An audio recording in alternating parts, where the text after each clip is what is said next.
Yeah. Good day, ladies and gents, wherever you may be around the world, and welcome to Splendid Isolation number 155. As always, I am going to start us off with a tune.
Okay.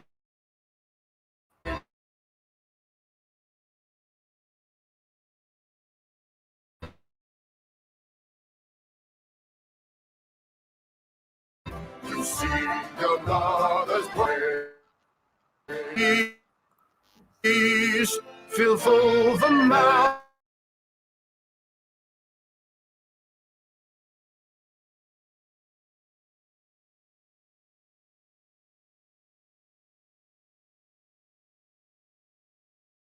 of famine and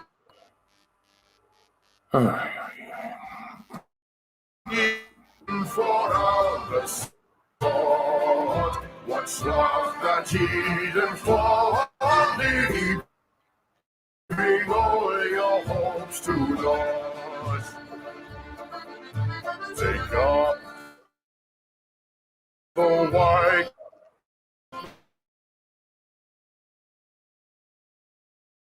burdens, but toil of self and sweet woman thing. The walls ye shall not tread, go make them with your living and mark them with your dead, and reap results reward. The flame of thoughts ye bear.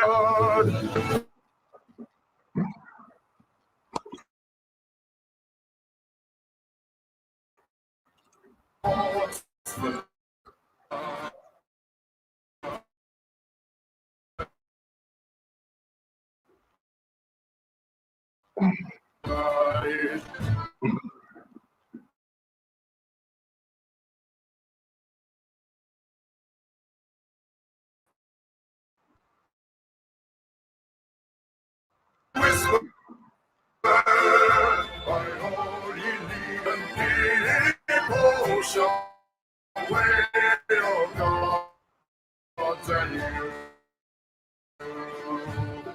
And with childish days, the likely prophet Laurel, the easy young crowd praise, comes out to search on and Lord through all of thankless years. No heart will take off the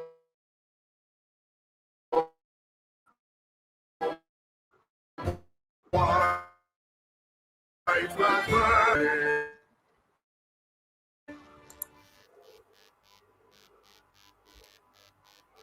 And that was, of course, the excellent Chris Gard. Please do go and check out his YouTube channel. He has some really good music. Most recently, he's done an excellent little documentary skit on the Great Australian Emu War, which I can strongly recommend to people as being extremely funny. Do go and check it. How are you going this evening, Mitch? Hang on, mate, you're muted. I actually admit to that. How are you going this evening, Mitch? Same old. As always. Yeah, all right. Before we get on to more weighty subjects, just to let people know a couple of bits of channel admin, I suppose. Firstly, I'm still on the borrowed computer at the moment, but thanks to a good friend of mine, this might be solved within about a month, hopefully on a semi-permanent basis. So there we go.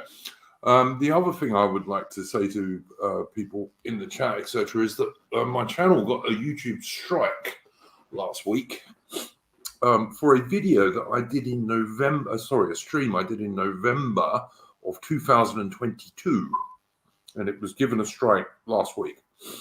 I appealed it, and this was over the coof, needless to say, and because YouTube are about the only people still going on about that these days. But I appealed it, and what happened was they upheld the strike, but they upheld the removal of that stream. It's gone now, unless you go and seek it out somewhere else. But they removed the strike and reduced it to a warning, which is the only reason I'm on my channel streaming today. So I would just like to say to people, if you look in the description of this stream, all our videos automatically go to Odyssey, so you would be well advised, just in case any more of that happens to us, to go and subscribe to us on Odyssey, because if I'm not able to stream here, that's probably where I would be streaming, is on Odyssey. If you look in the description of this stream, there's a link to our Odyssey channel, and you can go and subscribe there. Also, if anyone wants to send any super chats, you can do so via Entropy, and the link for that is pinned to the top of the chat. So there we go. Okay, Mitch, did you have a first subject for this week, mate? I mean, I don't know if you watched Ken Dankler's entry on Millennial, where I didn't actually. I will, but I haven't seen it yet. I've watched about probably about a dozen of the Millennial Wheels this year so far. Yeah, but I haven't watched all of them yet.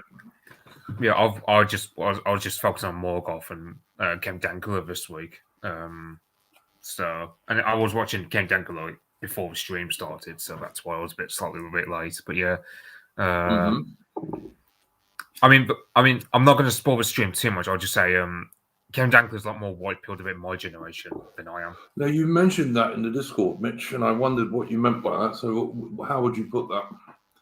So essentially, Ken Dankler thinks that because of all the cultural crap that's coming out of Hollywood and whatnot the past 10 years, is going to result in a reaction from my generation where it's kind of like the punk rockers of the 80s, where because they had right-wing parents, they rebelled and became total left-wingers. But he thinks what is going to happen is the inverse, where today, my generation are going to become a lot more right-wing in a sense of rebellion against the status quo we've got. But the thing about it is, I mean, I've got my own criticisms of Ken Dankler's point there, like, because he thinks that films back in the 50s, for example, were a lot of crap because, of course, you have that production code, it was called in Hollywood, where very conservative, very traditionalist. You couldn't depict, like, films like Aliens and The Godfather could never be made because they wouldn't fit that conservative filmmaking criteria back in the 40s and 50s. I'm not sure. I mean, there are scenes in The Godfather and Aliens, I suppose they wouldn't have been able to make, but I don't see why I couldn't have made the film. I think there's a lot more censorship now than there was in the 50s, but it's a different sort of censorship. Like you can't show a straight white man as any description of hero or even good bloke. You're just not generally allowed to in modern Hollywood. Yeah, so for example, he says that in the 40s, 50s, and 60s, before because there's something called the Hays Code, where he said, like, for example, you can't promote any degenerate behavior like prostitution, drugs, gangs, whatever. So a lot of conservative stuff, which we would ostensibly support. But Ken Dankler's point is, oh, well, this all felt like a preachy sermon, and so people sought out foreign films instead, like France and or Soviet films or whatever. And Well, I don't know where he gets the I idea. like kind of French film noir from the 50s. I think some of that's quite good for sure. Yeah. Well, yeah, but I mean, like, because his whole point is that, well, back in the 50s, like, for example, because America still had some sense of a Christian conservatism in most days dominating Hollywood, that that pretty much most of the films back then were a load of crap, and that having the Hollywood and TV and all that be of a right wing lens will fail because people will just seek out foreign stuff because they don't want to be preached to. They just want what the 80s, which I get where he's coming from, but I don't think films from the 50s were overall crap compared to today's No, I films. mean, look, I'm a big fan of British stiff upper lip war films from the 50s. Now, all right, people on our side of our area of this sphere, if you like, people on the dissident right, etc. We're not big fans of the results of World War II. We're not. But I don't think that is the same as denigrating the courage of the blokes who actually fought in it on all sides, because most of those guys, again, on all sides, were right-wing nationalists by today's standards, certainly, Well, yeah, it's like you take, that feminist Christmas film, It's a Wonderful Life. I mean, America was great at one time when he produced films like that, when that was overall culture, where films had more Christian, conservative themes, or sense of a community and whatnot. But you take, I don't know, America was sort of like when they made films like The Godfather, but the thing is, films like that would never be made according to that conservative criteria of, never depicting gangster films or never having any sort of drugs or illegal activity depicted in a film. I think, Mitch, feminism or anything. I think they used to be able to show gangster films, and they used to make gangster films, but of course the gangster always had to get his comeuppance in the end, Yeah, well, because you have The Godfather, which the first film, there was a lot of people who were thinking that, Al Pacino's character was a good guy. It's only in the second film where you start to think, he's not really the good guy, because so that's why. So you have the conservatives on one hand. But the thing about it is, the left, they have this sense of permanent revolution. So that's why I think that idea is a bit flawed, where he thinks that there's going to be a reaction to it. To go, okay, the conservatives in the 50s, for example, especially over here, not in America, they didn't really have anything to sell to people because the empire was going. The conservatives had a sense of lack of purpose. What could they offer the people? Whereas the left, under Howard Wilson and all those lot, they had this whole welfare state, cultural liberalism. They had a shed load to offer. All turned out to be a poison chalice, but we weren't the white in most times, were we? So yeah, look, as I say, I think I don't agree with Count Dankler on this at all. If you want to talk about preachy movies, watch modern Hollywood films. They're completely preachy. They're completely, basically, woke, in air quotes. And all woke is anti-white, quite frankly. It's all it is. And especially anti-straight white male. Yeah, however, if you want to look at the core of woke, that is what it is. Yeah, but there is hope for Ken Dankler because he admitted on stream he was no longer a civic nationalist. So he is. Yeah, I don't mind Count Dankler. I think the guy's heart's in the right place. I think he's, like all of us, has moved to the right over time because, if you've got any working brain, you kind of have to, basically, unless you want to see your country totally destroyed, especially if you're in an Anglosphere nation like Scotland or Britain, as Dankler is. For anyone in the chat who doesn't know Count Dankler, he became famous because, as a joke, he taught his girlfriend's little, I think who's now his wife's little pug dog to do a Roman salute, and got taken to court over it in Scotland, and won his case. I am happy to say, although whether he would today, one can have doubts. But yeah. Well, that's the thing. I mean, before that court case, he was working as a security guard, but of course, you can't work as a security guard anymore when you're a security risk. Exactly. Yeah. So, but he is. But Count Dankula's. I think he's a generally good bloke, and he's quite funny. So yeah. Well, yeah, I quite like him, but that's just because I don't know. I mean, I don't. I mean, what is it? He's got to be like mid-30s, I think, at this point. Cause I know he's got a child with that Susie Hulk, I think her name is, who is his wife. So like he's a father now, and also he's sending his children to a Catholic school when they're old enough, and he's also in like these Facebook groups or whatever where it's with parents, and if there's any sort of gender bending crap at a school or whatever, he will just promote the parents to all of them do collective action, like taking their kids out of school, homeschooling, whatever. So he's been a lot more proactive than he would have been, let's say, 5 years ago.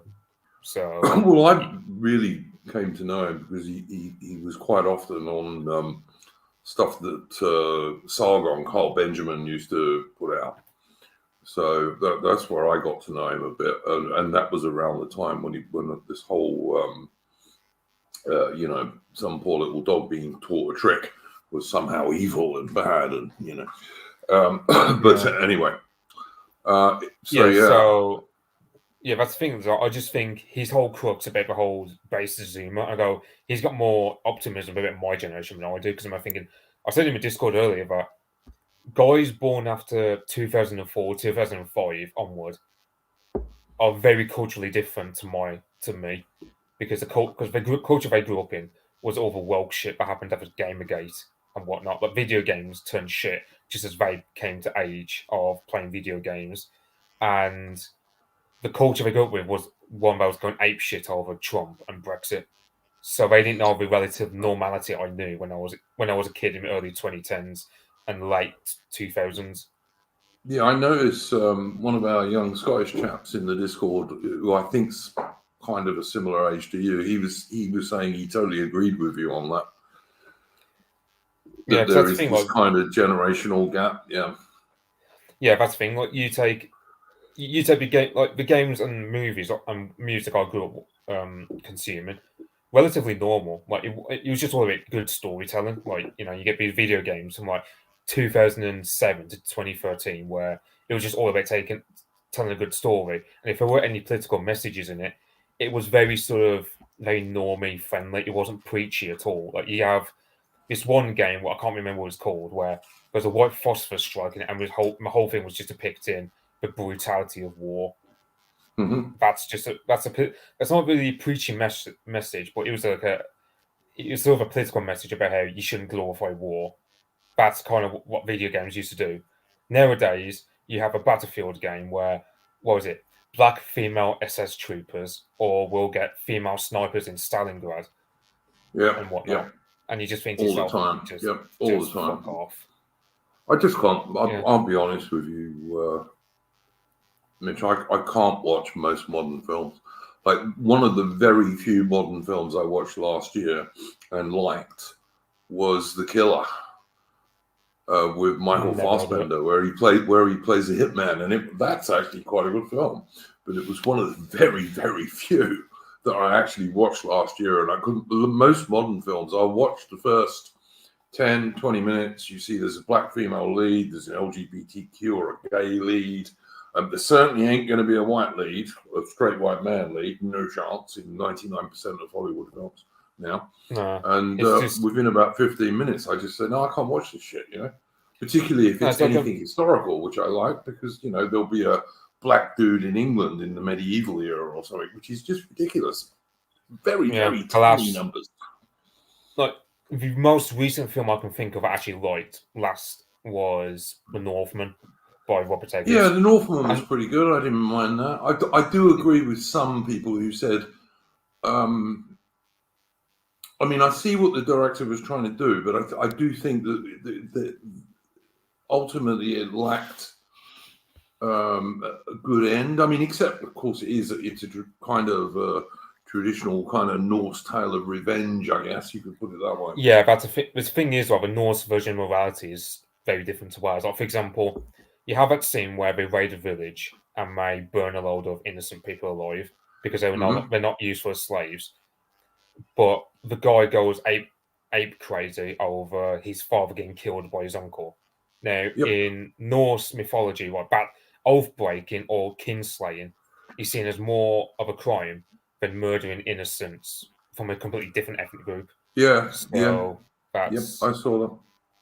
yeah, and it's you also get the end where the thing. I mean, the whole thing was on one hand, you have in the end where he goes to slay his uncle rather than stay with his wife and unborn children. Mm-hmm. But that's the thing, Robbo, is at the end of the day, he did his job in that he's continued on his family line, and he knows the mother will raise him well, but he's also got to complete his revenge mission for the sake of his father, because revenge is something that's held sacred in Germanic mythology. Like if Yeah, someone like slays your father, I thought it was a pretty good film, Mitch. I mean, I quite enjoyed it, and it was pretty well filmed, and it was quite good in that there were no female warriors in it because there weren't female warriors back then because well, women make rubbish soldiers these days. Never known in the days when you had to fight hand to hand. I don't know. I don't know what you'd say about these shield maidens you get in Norse mythology. Like you get Brunhild is a shield maiden, or you get some of Yeah, but these. it's mythological, isn't it? It's mythological. What they've done, what they did in like things like that TV show Vikings, where all the Vikings were dressed as if they were bikers and all this kind of nonsense. Is they tried to make them into a real thing when there's no real evidence they were real shield maidens. They were just mythological. A bit like the ancient Greeks talking about the what are they called? The women warriors in ancient shield Greece. maidens. Yeah, The no, they weren't Valkyries and called. shield maidens. No, they were called in ancient Greece. They were called something else. And I can't remember. Oh, the Amazons. The Amazons. Yeah, the ancient Greeks had those, but they weren't real Amazons. It was just a mythological thing. Well, the thing was with the Amazons, they're depicted like some people think that they were just like some random Greek fella who had a random imagination about. Because the thing was, Northern Europeans, like especially the Celts, the name Celt comes from the word Celted in Greek, which means tall one. So that's the main thing that took the imagination of the Greeks about Northern Europeans was how tall they are, especially for women who were taller than Greek women on average. That then some Greek folk probably had some imagination of these taller women being warriors or some like giantesses or whatever.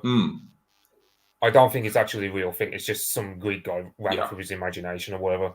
If I had to guess. Yeah, I think the whole idea of women warriors in the ancient world, or even in the medieval era, is just ridiculous because in the days when you had to fight hand to hand, or even use a longbow, which requires a very strong man to do it, and years of practice, women just couldn't do that shit. I'm sorry, they just couldn't. They're not big enough. Like the thing is, like you have the Valkyries in Norse mythology who are they're basically depicted like these human Norse women who are warriors and all this. But I'm thinking, okay, well, they don't really fight in a traditional sense. It's literally just they dress themselves up like in chainmail and whatnot, but they don't actually do any fighting. It's more a matter of they just pick slain warriors. Yeah, I mean, it's also you can also look through things like Boudica in British history, Boadicea, as the Romans would have said, or Joan of Arc in the 100 Years' War. These were figureheads. They didn't actually fight. They didn't actually command. And they most certainly did not actually fight. They were figureheads. That's all. What's up? I mean, you get these, I don't know. Like, one thing that's inaccurate is when we go, like, oh, well, this woman disguises herself as a man or whatever. Like, I don't know, let's say Joan of Arc, right? Or whatever. There's no point them disguising as men though, because most women, in terms of their faces, you can just tell someone's a woman just by their face. Like if you were to look at them. So how would a woman disguise herself as a man? that's one job I never. Yeah, fully no, I understood. look. There have been a tiny number of very rare cases of that in history, but like Yeah, but literally a handful. Yeah, but that's the thing about it. It's Literally a so handful. small. But it's so small. I mean, for example, I can look at I can look at most girls my age, and it's just like, I just think to them, like, I just say, like, yeah, you'd never pass off as a man, even if you were to disguise yourself as one. Like, you could cut your Well, hair look, short by first or whatever. Doesn't matter. You Mitch, can. I just look. According to feminism, the smallest, weediest little soy boy who is a girl's husband or boyfriend, doesn't matter, can always beat the crap out of her, and therefore should be arrested by the police if she says that he should be arrested by the police. I mean, in Australia we've got rules like you can slam a door on a woman and she can go to the cops, and you can get done for domestic violence for slamming a door on a woman or shouting at her in a row. You don't actually have to lay a finger on her, not a finger. Yeah, And we've all seen stuff like the two British girls who got shouted at by a British training sergeant because they were in the army and they were just being stupid, and this sergeant shouted at them. They then complained to their commanding officer, and the sergeant got disciplined. Like, how they think they're going to get on in a war if they can't stand an NCO shouting at them, I just don't understand, to be honest with you. I really it's don't. like it's like a Full Metal Jacket has like racial slurs in the story as well. But the whole point is to toughen up all the ethnic minorities for battle. Because if you can't handle being called an ethnic slur, then how are you meant to survive the battle? But back then, Mitch, I mean, look, I joined the army in 1983. Back then, they tried to toughen everybody up. Their whole point was they wanted to make you tough. And the thing was that the blokes who were joining the army back then, in my opinion anyway, were tougher than the ones joining now, that's for sure. Even when they joined, it was like there were still like school team sports, and you could still get caned at school and all this sort of stuff back then. These days, the people joining are just ridiculously soft. And of course, with women, that's just even more exaggerated, I just don't see Aubrey in the chat is talking about the Dukes of Hazzard. I don't know if you remember that one, Mitch, but I remember that because I've heard of the TV show. I've heard of it. It's been banned in America now. It's been banned because the car they used to drive had a Confederate flag on the side, and I think it was called the Robert E. Lee or something, or the General Lee. And that's been banned from American TV now. What I find funny, is like your average Union soldier who fought in the Civil War had no hatred for the Confederate soldier. So the actual lads fighting the war had no hatred for the Confederates. Yep. But you get the shitlibs over there who just see the Civil War as a proxy for their ideals. So they just take all the anger out on the poor rednecks who can't exactly articulate full well what they feel about it all, but they've got that instinct in them to rebel against the system. Well, they're coming unstuck though, Mitch.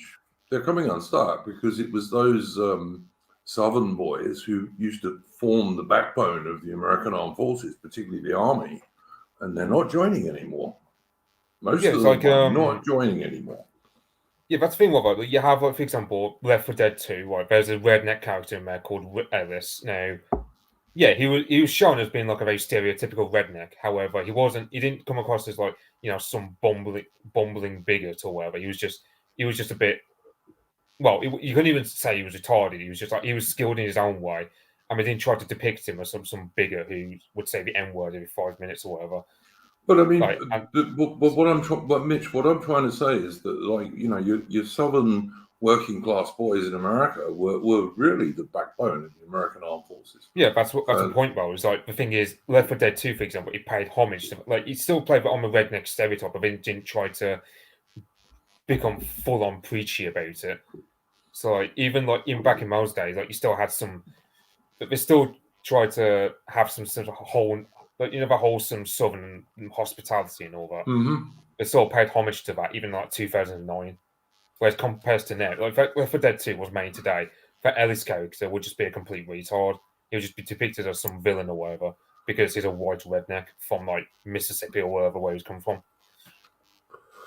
So, I'm agreeing with Voltaire, Dent, Totally, and Craig in the chat, who's saying he doesn't like all adult content in modern fantasy, but he likes Lord of the Rings type stuff. Yeah, well, I mean, of course, Tolkien was steeped in Anglo-Saxon history and also in Scandinavian and German myth and history. So, yeah, no surprise really that he produced great stuff. Well, the ironic thing is, like, most millennials, and I think most Zoomers, actually don't want like all this adult, like all these sex scenes in films anymore. They just want to have it more implicit. But a lot of these studios, they just give them all these sex scenes, even though the market actually doesn't want them. So it's like all this like adult crap, like every film having to have a sex scene when it's unnecessary. It's just something like punch from above. There's no consumer demand for it, except from like Coomers and a certain ethnic persuasion who call for it.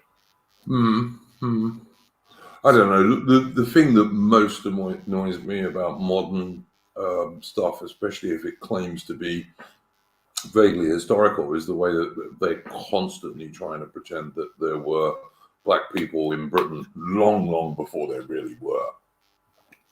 My father was born in London, and London was always one of the most cosmopolitan cities in the UK. I mean, not like it was now. There were still real Londoners in London, white Anglo-Celtic people.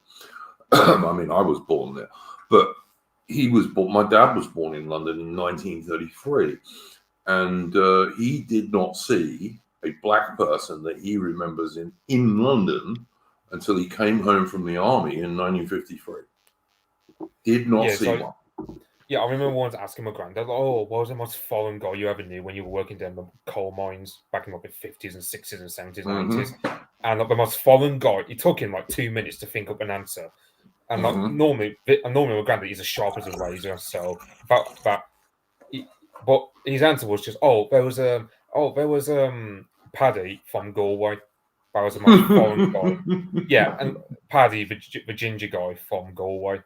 It took him 2 minutes. And my granddad was normally sharp as a damn razor, so the fact that it took him 2 minutes, it just showed that he didn't like the most foreign guys we had were Irish, and even men.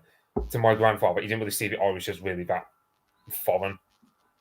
So, I mean, to be fair, does anyone in this country? Like, I don't think we really perceive the Irish as foreign. I mean, I knew lots of not so much Irish people when I was like a kid and a teenager in inner South London. And when I say inner South London, I mean inner South London. I used to live at one stage, say 10 minutes walk from the south side of Tower Bridge. So, you can't get much more inner South London than that. And I knew quite a lot of Irish descent people in my part of the world. Like there was a quite big Catholic church opposite where I used to live.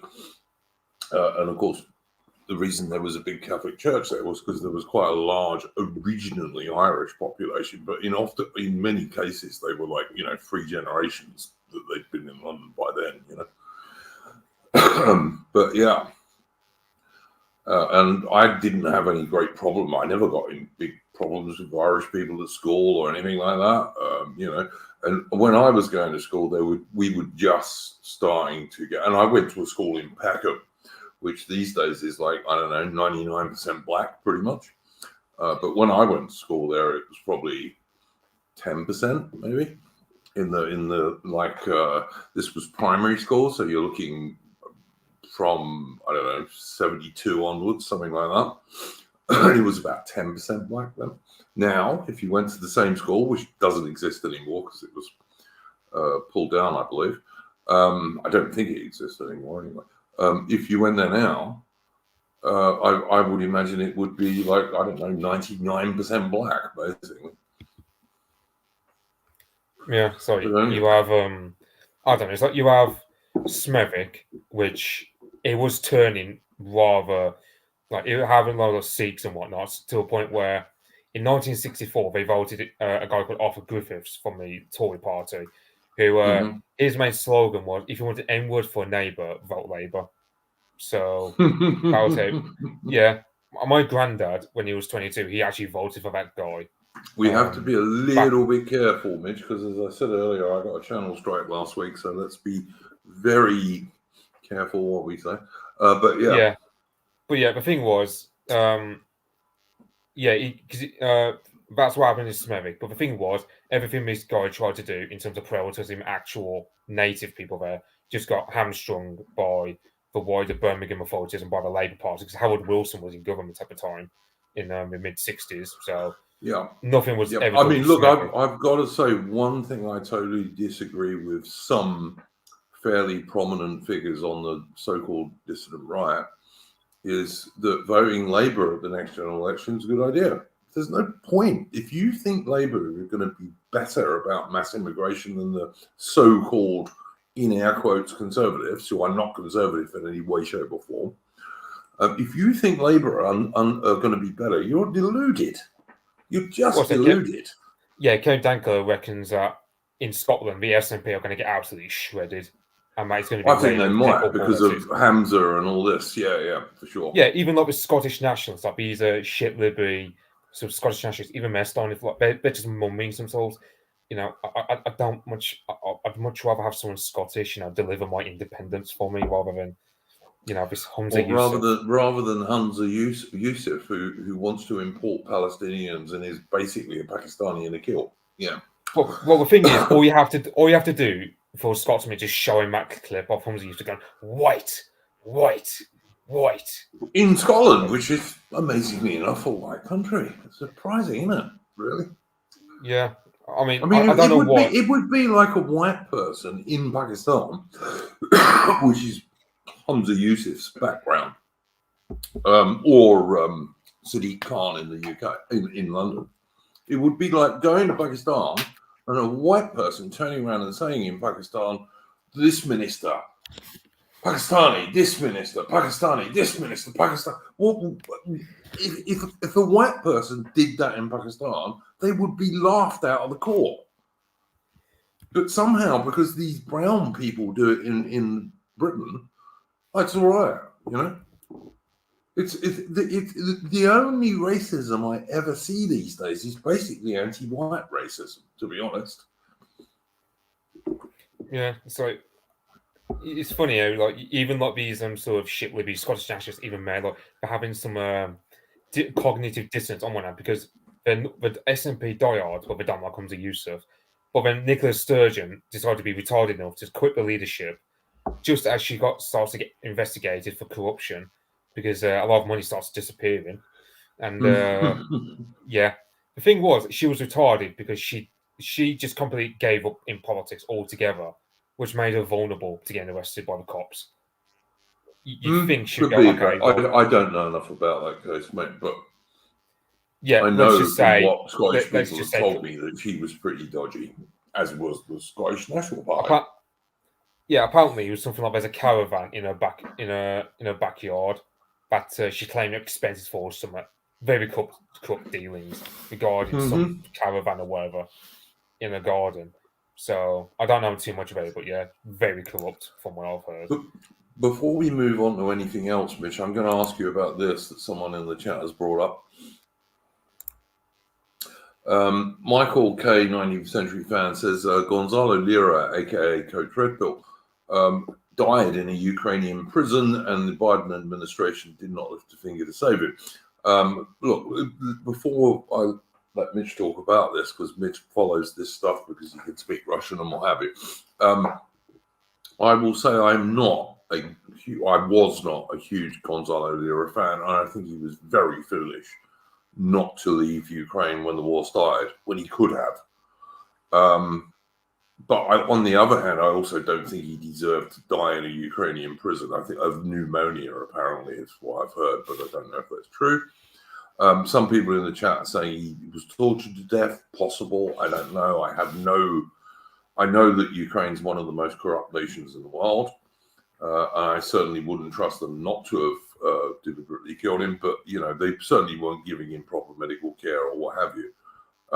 And as Michael K, 19th Century Fan says, the Biden administration, who are they're anti-American, never known anti-Russian, the real American, I They didn't do anything to help him whatsoever. I mean, what's your opinion on this stuff, Mitch? I'd preface it with saying, like, I mean, personally, I really can't really feel that great sympathy for him because he decided to go for pro-Russian perspective in a country, like inside a country, basically currently at war with Russia. And then he acts all surprised when we do this to him. And I go, well, what did you expect? And the US State Department not doing anything, well, why would they? You know, Victoria Nuland, she's going to pull out strings to make sure Coach Red Pill dies on the way. I mean, he got double pneumonia back in October, I believe, and he died a couple of months later. Yeah, they said he died on the 4th of this month, I believe, is what the Ukrainians announced. But I mean, he was given like 13 years or something, which was ridiculous for doing a few streams. You know, I see people in the chat saying he should have kept his mouth shut. He was a clickbait chaser and all the rest of it. Fine, he didn't deserve to get 13 years in jail, and he certainly didn't deserve to die in a Ukrainian secret police place. He didn't. I'm sorry.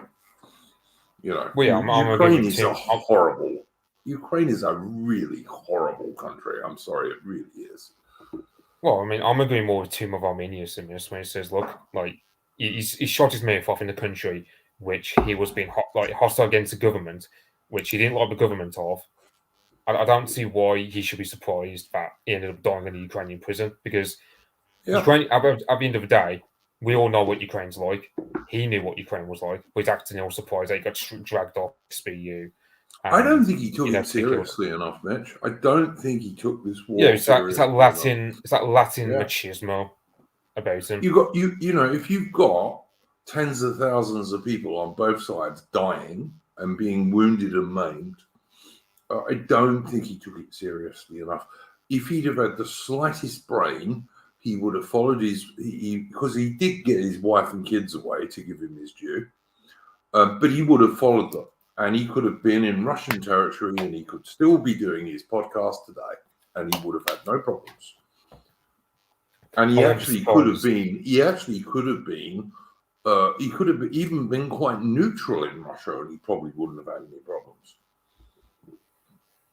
Well, what the thing is, right? So on one hand, yeah, I mean, fair enough, he's a citizen, so you think the US State Department legally they should have done something. But they're not going to, because we all know what they're like. So it would have taken one word from the American Department of State, one word to the Ukrainians, because basically the Americans pay for everything in Ukraine these days, apart from what the Brits pay for, as I noticed someone in the chat was talking about earlier, which we will talk about in a minute.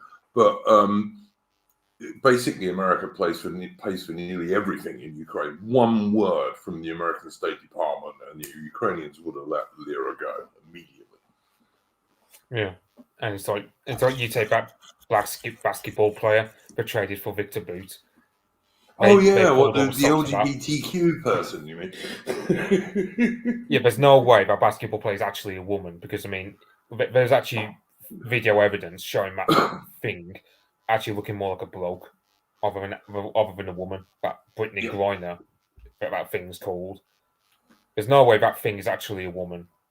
So, because they tried to play him a whole innocent woman, and all of a sudden, well, I think it was something like she had weed. Now, weed is fairly light, but by Russian standards, it's still a drug that's illegal. So, and everyone knows what Russia's like in terms of its laws, especially when an American citizen comes to break them. So that thing should have realised, don't break Russian laws inside Russia. Yeah, totally agree, mate. Totally agree. But yeah, I mean, as Count Duckix says, one phone call from the US, he would have been released. They never made that phone call. They just didn't, because they didn't want him released.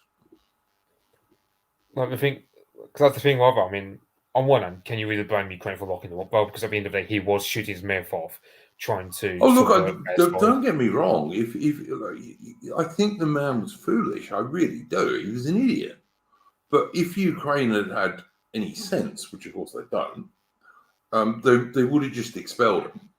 They would have just said, "Look, you can't stay there anymore. Bye." and chucked him over into the Polish border or something, you know? Okay, what did we do with Lord Haw back in World War II? Because he was shooting his mouth off against us in Germany. What did we do with him after Yeah, the war? well, Well, we Haw was shot him off. Irish rather than British, but yeah. Well, I mean, I'm pretty sure he's a British citizen on paper. In the Yeah, I same way think he that Gonzalo was. Lira was And a yeah, citizen on paper. and look, we killed him. Yeah, absolutely. I agree with that. We did execute it. Yeah, it's like Lord Haw, though, he's shooting his mouth off trying to subvert the British cause in World War II. Now, And regardless he of whether wasn't you even in believe Britain. And he wasn't even in Britain. He was doing that in Germany. But I mean, you know, that's a different conversation. You know, we can argue about whether the Nuremberg trials were fair, and I don't think they were in many instances. They were in some, but not in all by any means. And it was definitely a dangerous precedent. You know, had Germany won World War II, there's a lot of British and American dudes, you know, running bomber forces and air forces and all that stuff who would definitely have turned up in a German version of Nuremberg. So, you know, it was a dangerous precedent, if you ask me. So, yeah, it's like well, that's the thing. What the overall thing is, like, I mean, you can't really blame Ukrainians for locking him up, though, or like, I mean, that's the thing. If they just shot him, like they just shot him in the back of the head and killed him off. As much as like, you know, it'd be wrong for them to do so to him, an American citizen. I wouldn't really find it in me to blame him, considering he was still shooting his mouth off within Ukrainian-controlled territory against Ukrainian authorities. And I'm thinking, well, as I say, play stupid games, win stupid prizes, as Tim Romani said earlier. Like, yeah, no, absolutely. And like I said, I was never a Coach Red Bull fan. Wasn't a fan. But I don't think he deserved to get 13 years in jail in a Ukrainian prison for what he did, and I certainly don't think he deserved to die. They should have just expelled him. But you know, it's one of the Ukraine is one of the most corrupt countries in the world. Expel him where, well, because if he was expelled to America, you can expect your ass that someone like Victoria Nuland would just see him absolutely get screwed over anyway in America. And we won't expel him to Russia, will they? Because, well, why would they? No, but they could have expelled him to Poland or, you know, whatever, basically. Do you really trust the Poles to keep his wealth? I mean, you know how much the Polish hate the Russians. Do you really trust but on the other hand, I don't think the Poles would have probably arrested him, and then he could have just pissed off and joined his family, basically. You know? Okay, like, so Ukraine gets everything paid for by America, but you don't think the Poles would do the same to him? Because the Polish, they hate Russia that much, they would just arrest. They'd actually do a lot worse. They'd probably try and compete for what worse they can do to Gonzalo Lira, considering how much they hate Russia. So I would not trust the Poles any more than Ukrainian prisons, to be honest. Yeah, look, I see where you're coming from. I mean, in terms of the war, I don't think any of this makes any difference. You know, Russia's winning, and every week that goes by, it's more obvious that Russia's winning, frankly. I mean, you know, and yet we had Rishi Sunak, the Indian banker, who is has never been elected by anyone to be prime minister. In fact, he's been rejected even by the Conservative members at least twice as British prime minister, and was then parachuted in anyway. We have Rishi Sunak, the Indian banker, married to an Indian national multi-millionaire's daughter, going to Ukraine and pledging another £2.5 billion to Ukraine from the British taxpayer at a time when Britain is like skint as hell, and the British Armed Forces have never been weaker in their very long history. Yet we're giving more money and more weapons and more munitions to Ukraine in aid of a totally lost war. You know, there is no way Ukraine can win. Did you see that John Kirby fellow, that national security fellow, whatever he is? He just pretty much said that all the material, just support for Ukraine, has pretty much just ended. Because of course they can't get Congress to agree on anything for the time being, because it's still the holiday season or whatever for Congress. So for the time being, there's no actual aid thrown into Ukraine. Like, they had to do with what was left from the previous package. So you can imagine how dry out in due course, let's say the end of a month, for argument's sake. You can well imagine that. I mean, on one, there's some arguments that Ukraine stockpiled loads of gear or whatever. I don't know if that's true or not, but I just don't see how Ukraine can fight long term.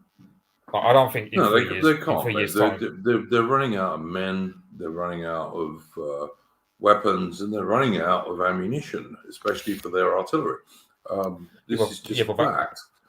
But this is a bit of a guess. We've always if all these factors are playing out, like lack of ammunition, ammunition, especially artillery ammunition, is drying up and whatnot. But the Russian advance is so slow, it's just like meters a day. Like that's why people think that the Ukrainians are actually winning a lot more. It's just because the advance is so slow.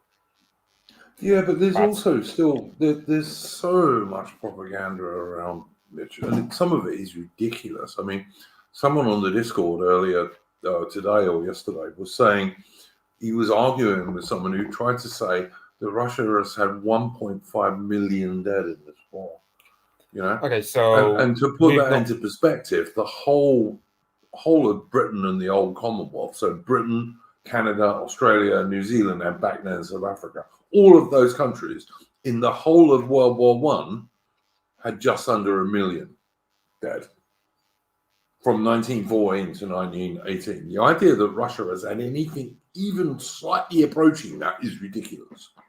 It's just ridiculous. Okay, so the total Russian casualties, like Russian KIA, confirmed by Mediazona as of December is 40,599 dead.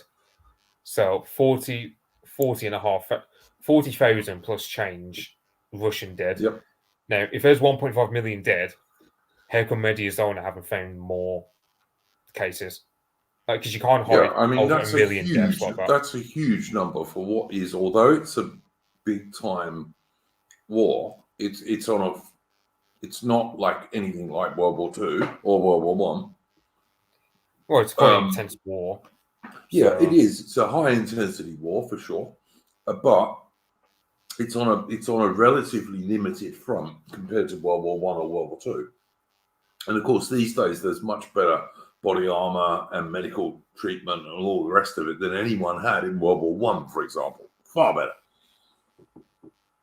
So there's no way the Russian casualties are that much. And if Russia has lost I don't know, that many dead, then you can bet your bottom dollar that Ukraine's lost at least twice as many. Well, yeah, I mean, how do you? People say, "Oh, you was just suffered more casualties," and we go, "Well, how do you explain that?" Considering Russian firepower advantage, because Russia has far more artillery. They have far more artillery ammunition. They have, I wouldn't say they have total dominance of the air, but they certainly have air superiority very easily. They can hit pretty much anywhere in Ukraine at will with either guided missiles or guided bombs and what have you, and stuff fired from the ground as well and from ships as well as from the air. It's just insane. Even the silly NAFO people on Twitter are starting to see, this is just ridiculous to claim Ukraine is any way trying to win this war. Yeah, it's just silly.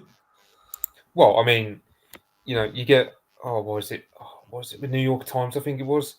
They did an article saying, "Oh yeah, like things are looking even worse for Ukraine. Like Russia's regaining the upper hand. Blah blah blah. All this stuff that we report about." And you still get all these American veterans who are pro-Ukraine just going, New York Times has been bought by the Russians and whatnot. Yeah, right, okay. Well, it's just about. You do look at NAFO though.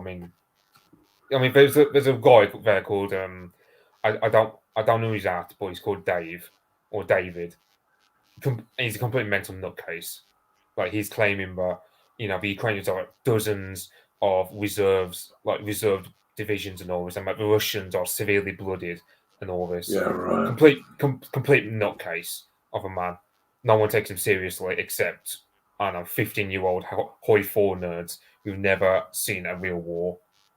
The Ukrainians in their big offensive, which was a total and complete failure. But in their, so-called counter-offensive over last spring and summer, was a total, complete failure. It made the British offensive on the Somme in 1916 look like a big success in terms of ground gained. But the thing is, a lot of the ground they gained, like in that salient in Robotina, in that area, they're now having to give up that land without pretty much of a fight because the positions are just outflanked. Yeah, I mean, if you look at if you watch any of the channels, Mitch, which look at the front line on a daily basis, there are a number of salients that the Ukrainians hold where the Russians are just increasingly day by day getting slowly more and more around them. And if they don't give up that land, they're going to end up with all the forces in that pocket getting captured. And it's just obvious, it's not, you don't need to be a military genius to see this. Yeah, because that's the thing, like, salient. I mean, the Soviet salients at Kursk worked, but that was because the Soviets had overwhelming manpower and material. They had a lot. They had also well dug in and whatnot. But the Ukrainians, they don't exactly enjoy enormous reserves of manpower. They don't have enormous divisions in reserve. They don't exactly enjoy a limitless supply of equipment like the Soviet Union would have enjoyed. Even the fact that if you look at the brigades that the Ukrainians used in this completely failed offensive they had last year, totally failed offensive. All of those brigades, not all of them, but most of them, were only completely married up with their new Western equipment, sometimes like 3 or 4 weeks before they were thrown into the fight. And, loads of them had been trained. They'd been trained in Germany. They'd been trained in Poland. They'd been trained in UK by NATO troops, and most of them have got like 6-8 weeks training. You can't make really good soldiers on brand new equipment and 55 different sorts of new equipment, which is what the Ukrainians had from all over the Western world. You can't make good soldiers in like 3 months or 4 months or even 5 months with that sort of thing. You just can't. It's not possible. Yeah, I don't see how. I mean, there was that one brigade. I can't remember what it was called, but very Western. Like all the commanders were young, like below the age of 30. They were all Western trained. They all followed NATO doctrine, and they were meant to be the spearhead of this offensive. After the first week, they had to be withdrawn from the front altogether because they lost so many tanks and so many armored vehicles and of these Western Bradleys and whatnot. Yep. Because, and it's not just that the commanders were just completely had egg on their face because they're the ones who shielded the NATO doctrine the hardest. But the thing is, NATO doctrine doesn't really work in this case because NATO has just been fighting insurgencies in Afghanistan, which is NATO doctrine. Mitch, NATO doctrine, to be fair, which is really American combined land-air doctrine, might work if you have a superiority and something like equality in artillery. And the Ukrainians didn't have either. They certainly didn't have air superiority. Ukraine can only fly an aircraft occasionally and not get shot down if they're very, very careful. And well, that's the thing, though, isn't it? The Russians have far more artillery and far more artillery ammunition. They just do. Well, the thing is, you have the invasion of Iraq, right? The Iraqi army just folded within the space of a week because no one wanted to fight for Saddam Hussein by that point. Why would they? And it's not just that. I mean, we had overwhelming resources and whatnot. What did the Iraqis have? They didn't really have much to go on. It was a hopeless fight. Now, a Ukrainian, sure, yeah, he's fighting for his homeland, like in a sense. But at the end of the day, whereas he's fighting against Russia, he's expecting, the NATO are trying to tell him, oh, well, the Russians will run away at the slightest sign of strength from you, and I go, well, say that to Ukrainians are Bakhmut or Severodonetsk or Mariupol. But that was the only way that Ukrainian offensive was ever going to work, is if the Russians had run away, and of course, as we now know, they certainly didn't. So no, it's like because the thing was, they also made strategic mistakes back in that Kharkov offensive. a year and a half ago, where they just focused on pushing straight up to the border itself, rather than screwing over the Russian forces near Liman. Because the thing was, Liman held for like 2 weeks and acted as a delaying action for the Russian army in that sector to get their metaphorical shit together. If the Ukrainians pushed more in that sector rather than pushing all their troops straight up to the Kharkov Oblast border with Russia, the Russians would have been even trickier situation, and they would have lost even a lot more positions. But the Ukrainians focused too much on the propaganda aspect of that offensive, and they missed a lot of opportunities, which meant that the Russians, in time, they were able to recuperate, win back those lost positions over time. Like Kupiansk, for example, that front is in a slow grind that's going the Russian way. Yeah, I mean, look, I think the whole war's going in the Russian way, to be honest. Rupert, how are you going, mate? Good evening. Yeah, doing well. Nice to see you. Nice to see you. Yeah, I don't know. I mean, look, I watch 2 or 3 channels that on YouTube that follow this war every single day, and I don't see a lot that's going Ukraine's way. I've got to say, I just don't. You know. And the numbers of troops and reserves and artillery and ammunition and air power and everything, it's all on the Russian side. It just is, you know. So I don't know. That's my opinion on that, but yeah. It would make for a good case study to sort of try to look into how the Russians have been able to mobilize their military-industrial complex as compared to the Western powers, because clearly there's a great discrepancy there. But I haven't seen them. And also in production, Rupert. I mean, like the only Western nation that has any big-time production facilities at all now is America. Well, that's what I'm saying. Yeah, I'm saying specifically in terms of production. Yeah. But even America is stalled out in terms of like artillery shell production. In particular, was the big thing that everyone was talking about, where their planned production increases were basically going nowhere, and so they had to just bump the entire schedule for like what their targets were back by a year, because it just wasn't getting anywhere. Yeah, and then of course you had the Middle Eastern stuff, so and then all of a sudden America had to provide Israel with more ammunition and all this kind of thing. Yes, it's not even that. I mean, you also have that pulse a while ago where it's shown this American artillery factory where all the workers are over the age of 50. So within like 10 to 20 years, all these guys are going to be retired, and there's not going to be any fresh young blood working in these artillery factories. So what's America going to do long term? Well, I mean, they've said the same about the nuclear arsenal as well. Is the Minuteman III, or the Minutemen III in particular? Basically, everybody who had a working knowledge of how any of the technology in that works is dead already. It's not even that they're retired and could be potentially pulled back. They are gone completely. It's funny you mentioned that, Rupert. I was talking to a friend of mine who is an American about this just last week. And yeah, they've announced that they can't upgrade them anymore.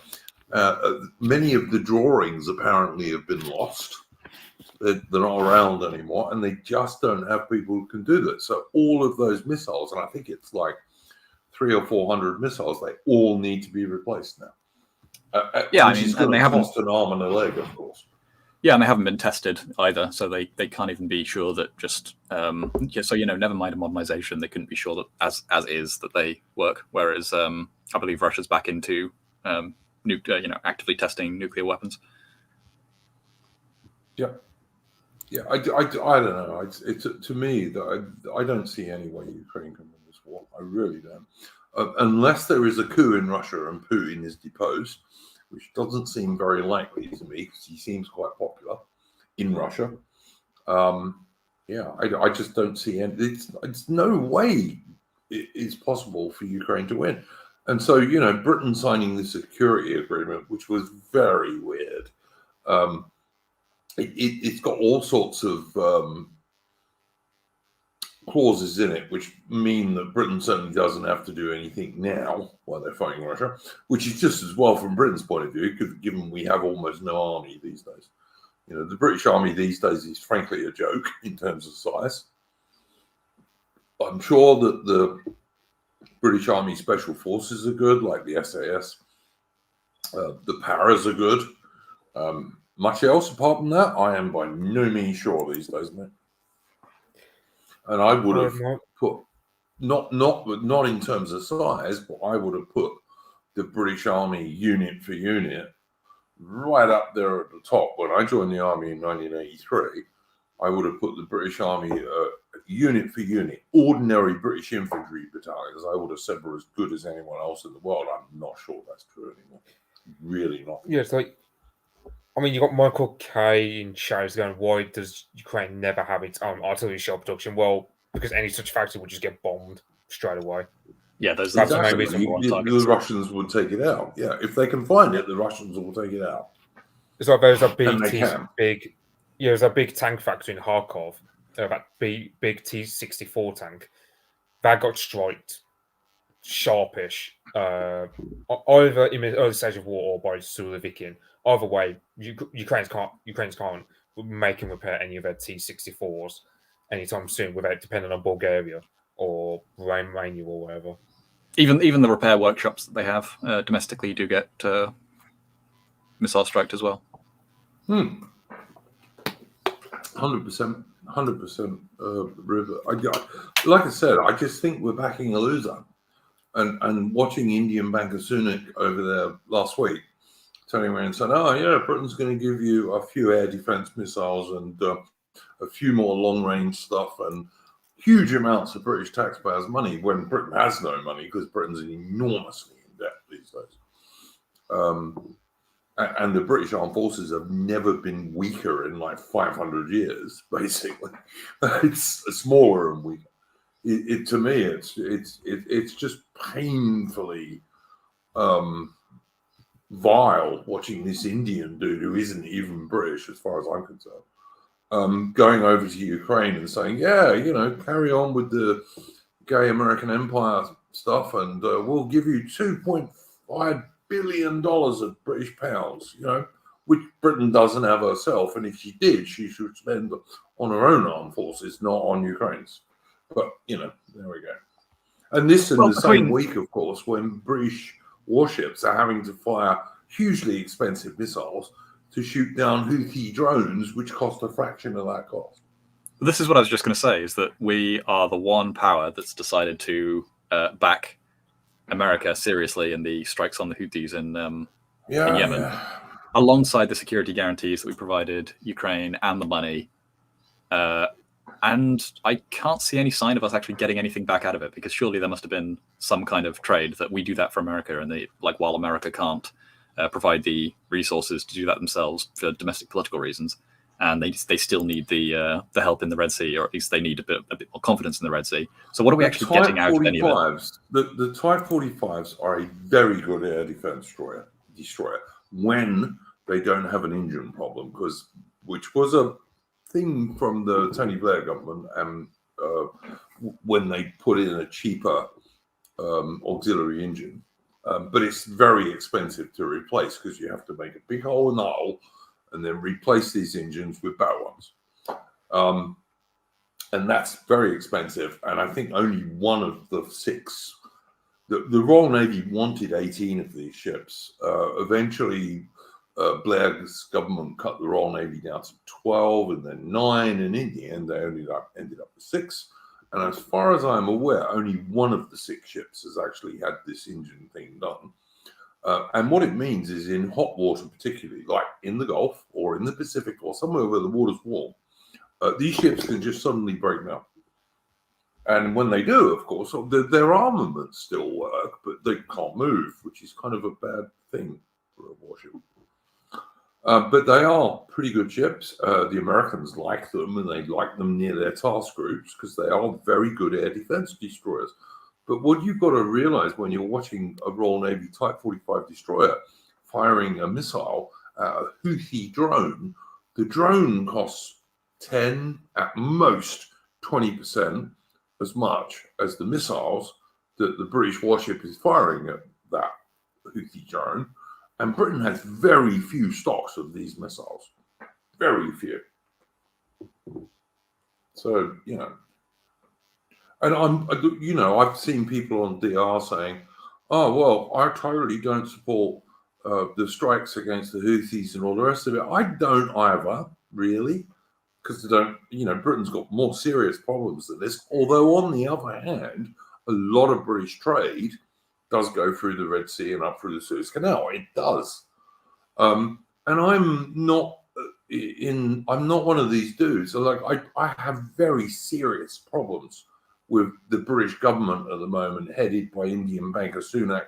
I have very serious problems with the Ministry of Defence, and I have very serious problems with some of the very senior officers in the Royal Navy. Doesn't mean I want to see British warships and British sailors hit by the Houthis. I don't.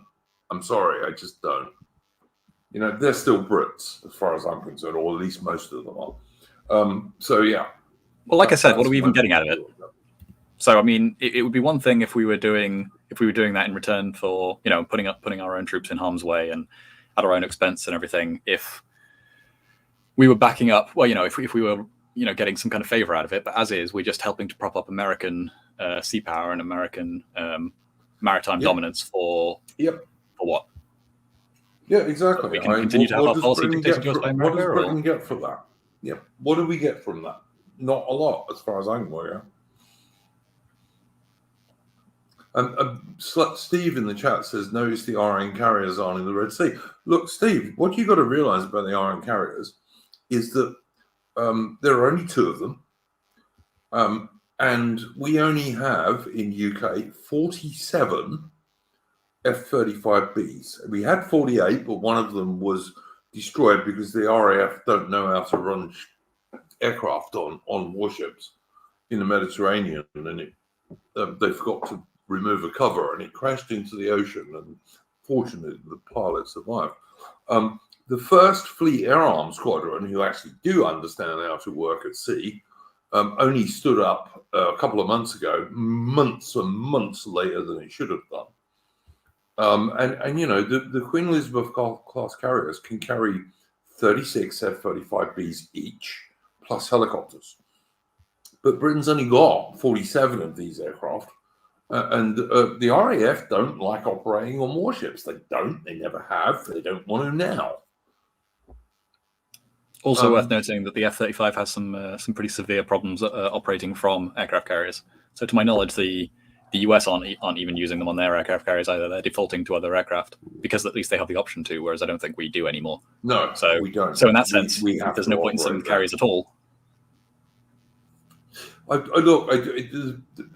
And also the Brits are trying to get the first of them. Sorry, they're trying to get these carriers into full operational capability. And if we send warships to the Red Sea, carriers to the Red Sea, that's not going to happen on time. And the other thing about the Queen Elizabeth class carriers is their only defense is free Seawiz. It's like they've got 3 of these multi-barrel Gatling guns for close-range air defense and nothing else. And so they would actually be quite vulnerable to even Houthi drones. Because, again, cost-cutting, not giving the carrier the weapons it really needs. And I mean, just this week, we've had 2 Royal Navy frigates being either scrapped or mothballed, depending on who you believe, and the 2 Royal Navy amphibious assault ships, which are essential to the Royal Marines, for example, both being mothballed because the Royal Navy can't crew them. But when you have a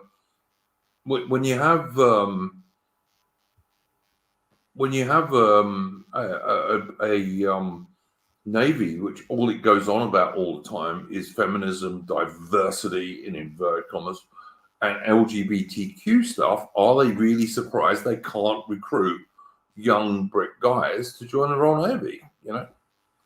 Because that's all things like Forces News on YouTube, which is the British Forces News, ever goes on about.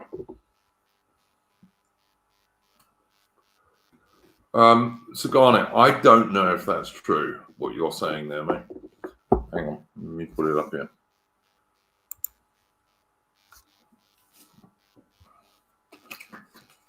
I know that 617 is currently a joint RAF and Royal Navy squadron, something like that. And I know it for a very personal reason. But yeah, I'm not sure what you say there is true, actually. But there we go. But it's been proven, time after time, going back through history, that you cannot have an air force operating on a ship. It doesn't work. It doesn't work, and it's an attempt to save money. That's the only reason the Brits do it. But anyway, whatever. Don't want to turn this into a military stream. So there we go.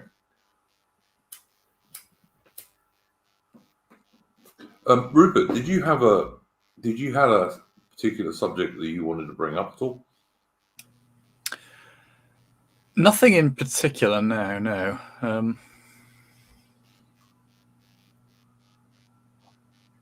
I've been a bit busy, so I've been out of the news cycle by and large, except for keeping up with Ukraine and a little bit of the Red Sea stuff. But yeah, the situation with the post office has been quite interesting at the very least. Yep. Again, I don't have any details. Another diversity problem, I believe, isn't it? I'm not entirely sure. I think there's still the problem is that it's still sort of difficult to actually track down who has the blame for it all, and that's sort of probably partly intentional because the responsibility has been offloaded at so many different layers that it's kind of hard to know who actually made the call. But also there's a whole bunch of people who are involved who just sort of trusted that the software did what it promised to do without scrutinizing whether it was actually doing it effectively. Mitch, do you know anything about that? Mitch, do you know anything about this post office story? I'm not sure what this story is. I don't think I've heard of it, I'll be honest.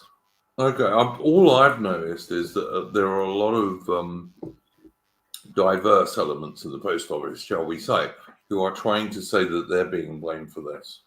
And all I remember is that, like, when I was a young dude, and in the UK, like the British Post Office was not known for thieving things or things getting lost. It just wasn't, Generally speaking, you delivered something to the post office, it got delivered, Yeah, my understanding is that basically there was some software that was created, which would be dealing with basically a lot of the I don't know about the financial transactions themselves, but like financial accounting and things and charging, and money was sort of going missing, and they couldn't track it. They couldn't really track it down, and so they concluded that it must have been getting stolen by various postmasters around the country, and they got sort of, is it 10 years ago or something now, I think, that they were nailed to the wall for it. And I don't know how many of them were put in prison versus just fined absurd amounts of money. But it's now seeming as though it was actually a bug in the software, and everyone sort of took it as read that the software was doing, as I said, what it promised to do. And so now potentially they have to go back and release any of these people who are in jail and compensate them for the damages and everything, and try to figure out how exactly this happened. But the other curious thing is that I think it implicates basically every part of the political establishment, because the current leader of the Lib Dems was involved in some way because it happened under the coalition government, and I believe he was in power.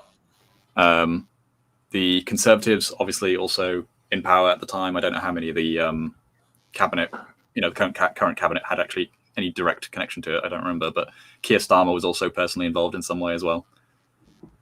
What a surprise!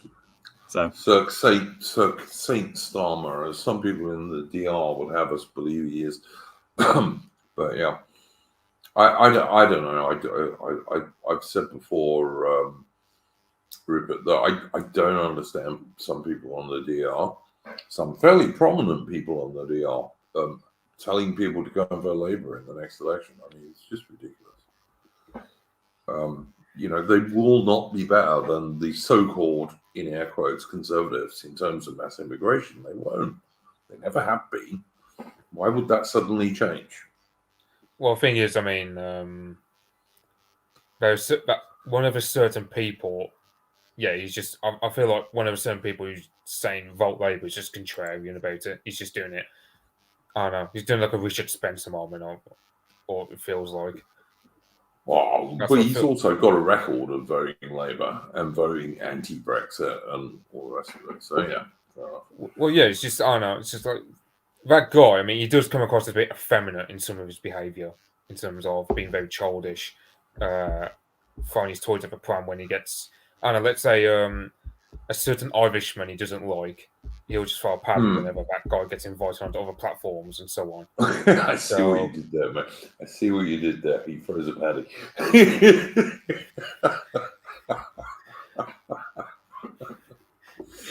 Okay, I must be the only one who got that joke. Anyway, yeah. I thought that was my best moment, to be fair. It's a pity no one didn't get it, to be honest. Yeah, like I said, I detest the so-called Conservatives. I doubly detest Rishi Sunak and most of the British cabinet at the moment. But I wouldn't vote Labour if you paid me. If you're on the right, and I get that many people on the right don't believe in elections and don't really believe we can vote our way out of this, and I think they're probably right, to be honest. But on the other hand, at the next general election, I think anyone on the DR has got to vote for one of the smaller right of centre populist parties, and I don't really even care which one, to be honest. I really don't think it makes much difference. Just don't vote Labour or Conservative, Lib Dem or bloody ball watermelon Greens. If you avoid those four parties, you can't go wrong. Well, I mean, I just support my ballot because I live in a very safe Conservative area. I think it was something like 21,000 votes, I believe, my local Tory MP won by in the last election. Mitch, I would still say the best thing to do is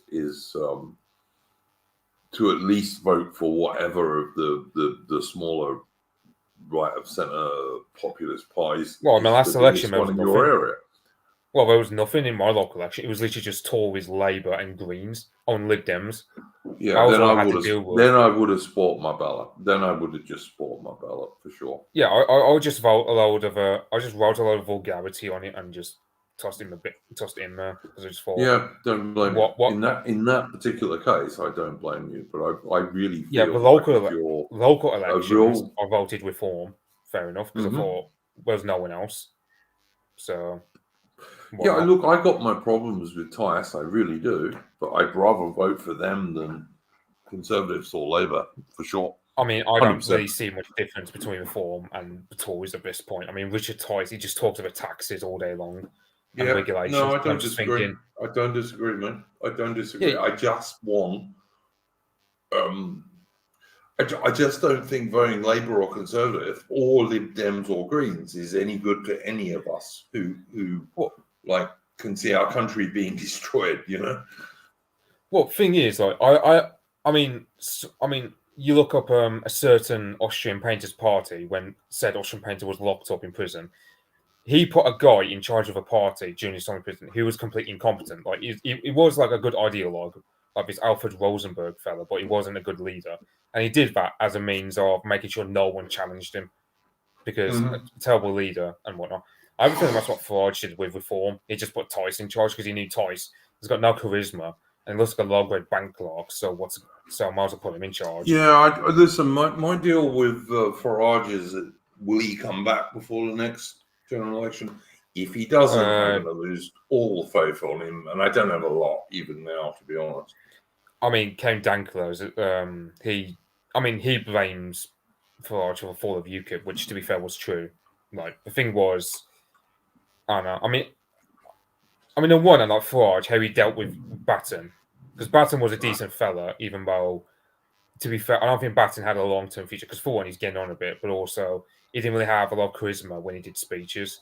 So I don't think, but he put UKIP in the right direction of like going beyond Brexit in terms of talking about Islam, mass immigration, all the rest of it. But Farage just chose to throw his toys at the pram because of Batten inviting Tommy Robinson and looking like as though UKIP was moving beyond Farage. that's why a lot of people criticise Farage in our circles, is just what he did to UKIP after Brexit got voted through, and in 2019.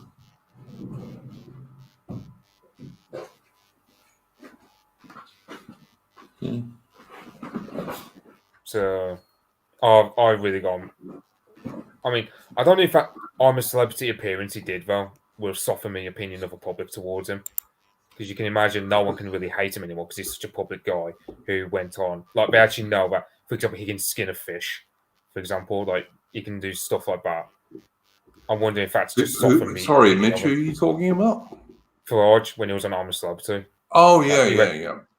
Yeah, you reckon that? I don't know if that will have like, let's say he were to become the leader of Reform once more, because Tories will just give up the leadership if Farage says so. I just feel like Tories is more of a puppet rather than anything initiative-wise. Yeah. I can imagine if, let's say, Farage were to become party leader again, which I don't think is actually going to happen. I think he's just contented with his GB News thing and just sticking out politics after Brexit. But, like, the thing is, if Farage were to come back, I can imagine a lot of people would be softened towards him because of that I'm a Celebrity appearance. I just don't understand, Mitch.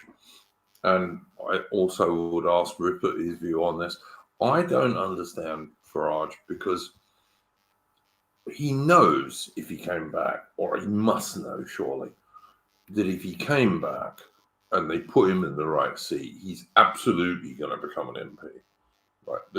I can't see any way at the next general election Farage would not win, so long as they put him in the right seat. And if he did that and could get even a couple of other Reform Party, and maybe if we were very lucky, one or two other right of centre populists elected, who could start to form some sort of a bloc, he would have a small chance of actually doing something in Britain, you know? Whereas that's the thing, I mean, if he doesn't, I just don't see any possibility, even a slim one, you know? Well, that's the thing, isn't it? I mean, the Tories have got a real open goal against them. Like, you just need like a decent right-wing party, like, I don't know, Reform under Farage, and that's Tory party dealt a real death blow for a long period of time. And it's not just that. Yep. I mean, you look at the Tory party of today, I don't see how anyone can vote for it. No, because I mean, for example, you see these videos of like young women in their like 20s or whatever, where they'll just go, "Oh yeah, the economy's so screwed that the only chance I've got of making ends meet is if I'm in a relationship." So you've got, like, for example, that feminism crap, which is going to dissipate over time, as Morgoth predicts, because the economic reality just pushes against it. So imagine you're a young woman, right, living by yourself. Yeah, you believe in all this feminist crap about independence and whatnot, but then the Tories are just like screwed over any chance of you. Well, on one hand, I don't know where I'm going with this, but like it delivers a conservative outcome in a way. But I don't think it's just women, though, Mitch. I think, you know, if you're a guy like yourself, if you're a young white Anglo-Celtic guy, I mean, you know, why the hell are you going to support Conservatives? You're not, you know. Well, it's like, I mean, I saw a thread early on Twitter. Like, I don't know if it was today or yesterday I saw it, but it's just this whole thing about young men just giving up. And I'm thinking, that's, to be fair, it's true. I mean, if you're a young man in living in today's society, you've got nothing going for you. You got no chance. You can't join the army because it's against you. You get overtaxed. I mean, to be fair, taxes have been obscenely bad in the UK for years now. And Godfrey Bloom was talking about it 10 years ago. But like, I mean, if you're a young man living in the UK, like myself, I just think, well, you might as well just, I wouldn't say become a total benefit cheat like Varg is and just like, and do that, but it's just a matter of, there's nothing for you if you vote Tory or Labour. Like, there's nothing for you. I would not want to be a young man in Britain or Australia or America or Canada these days. I just wouldn't. I'm sorry. I'm glad I'm not a young man at the moment. So I think you guys have got a really hard furrow to plough. I think you do. I mean, Rupert, what do you think about this stuff? I mean, do you think we could vote our way out of this? Is Farage realistic, or is he like just looking out for? What do you think, Lee? Well, I do remember that there was some suspicion of foul play during the last election that Farage took part in, and I believe he only lose by a relatively small margin. I think I don't remember the details. It wasn't much, but there was some suspicions of foul play. It just didn't quite get the same level of attention that the the Trump election did. But if he believes that, importantly, then he has no reason to come back to electoral politics, because he would probably just conclude that they're just going to mess with the process again. Yeah, I think it was Safe Fanit where I believe he said something along the lines of Tories and Labour, they were just teaming up against him as well. Yeah, but the other thing to bear in mind is that he's got to think about what his opposition is at the time as well. So if exasperation is sufficient with both the Conservatives and Labour, then he might spy a better opportunity sometime in the future. Maybe that's what he's hedging his bets for, or maybe he's just concluded that electoral politics is not the way to go, and instead he should trying to be pushed over other avenues. And he definitely wouldn't be the first to come to that conclusion. I just get the impression that it's going to be. I'm not sure we could vote our way out of this, no matter what happens, to be honest. But if you don't get Farage coming back before the next general election, I definitely don't think it's going to be possible. Like, that's going to be the end of any possible democratic option for Britain to somehow survive as the very old traditional country that it's always been, which is being, destroyed year on year, basically. And the Red Wall thing, I mean, the whole Red Wall thing was basically a result of Brexit. And it was socially conservative former Labour voters saying, all right, we'll give the Conservatives a chance. And of course, what you got as a result of that is a British cabinet led by an Indian banker with hardly any. In fact, I'm not even sure any now. Oh, sorry, apart from Lord Cameron, with any of the great offices of state even being held by an Anglo-Celtic white person anymore. So, that tells you all you need to know about the so-called Conservatives for a start. But Labour aren't going to be better. I'm sorry, they're not. You're deluding yourself if you think they are. The only argument that you might be able to make for something like that is, if anyone on the right actually did end up voting for Biden, then that has actually been, someone on the right who is opposed to American hegemony. Then there's probably no one on the ballot for the last, 20 years, probably more, who's done more damage to American hegemony than Biden. So, in that way. 100. Yep. Look, I know a lot of good American people who detest Biden, really, really hate him. Well, yeah, I mean, if you're a fan of the empire and American hegemony, then he's the worst thing that's happened for a long time. But and if you're a fan of America being competently run and not deteriorating at the rate that it currently seems to be, especially with things on the border, the numbers on that are pretty horrendous. Have you Rupert, seen that advert for what's it called? The Northern America, the bit of America up north.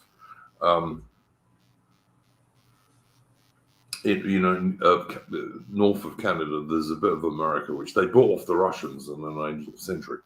Alaska, that's the one. Alaska Airlines. Did you see that ad? Alaska Airlines.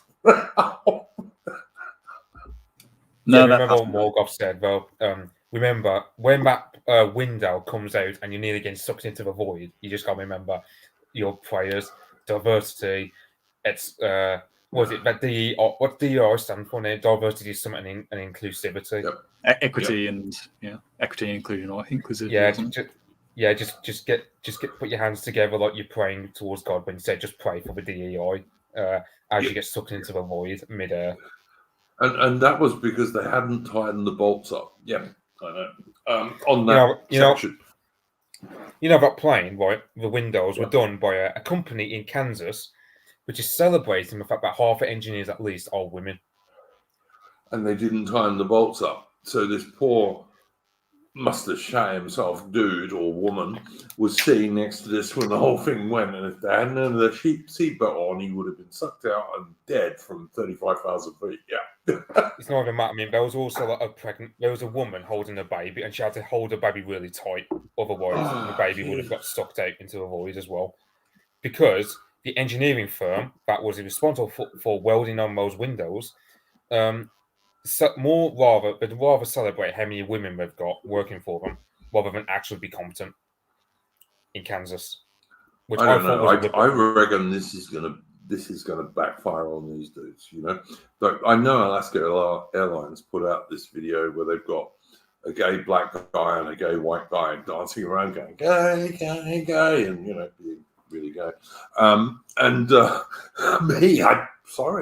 want an airline pilot who was in the Air Force or in the Navy and has got hundreds and hundreds and hundreds of hours of flying, and if something really goes wrong, will fight to the absolute last to try and get me down, and my family down. That's what I want. And I don't care. I mean, I do care, but I want them to be the best pilot. Don't want them to be black. Don't want them to be women. Don't want them to be gay. I want them to be the best pilot. And the same for air traffic control people and, anyone doing that stuff. Yeah, it's ridiculous that you I don't want diversity in that. What I want is competence. Yeah, especially in something as basic relatively as welding a window onto a plane and making sure that it doesn't fall off mid-flight with a chance that a baby could get sucked into a void and get killed off mid-air. Yep. But yeah, that's just too much to ask for that Kansas engineering firm, for example. Because that's the thing like Red Hawk, he reckons that airline travel would die off in the next 20 years. Oh yeah, if it becomes incompetence, absolutely right. I don't know. There was a thing maybe 4 months ago, Mitch, which we even mentioned on here. There was a very expensive U.S. maritime patrol aircraft that the U.S. Air Force had been celebrating as the first all-women aircrew. They ran it into the sea and destroyed it. A whole women aircrew, and they ran it off the runway, didn't take off, landed in the sea, and the whole multi-million-pound aircraft was wrote off. Total women aircrew, great boys. I mean, great. You had a women aircrew who just totally destroyed your military asset for hunting enemy submarines. Good on you.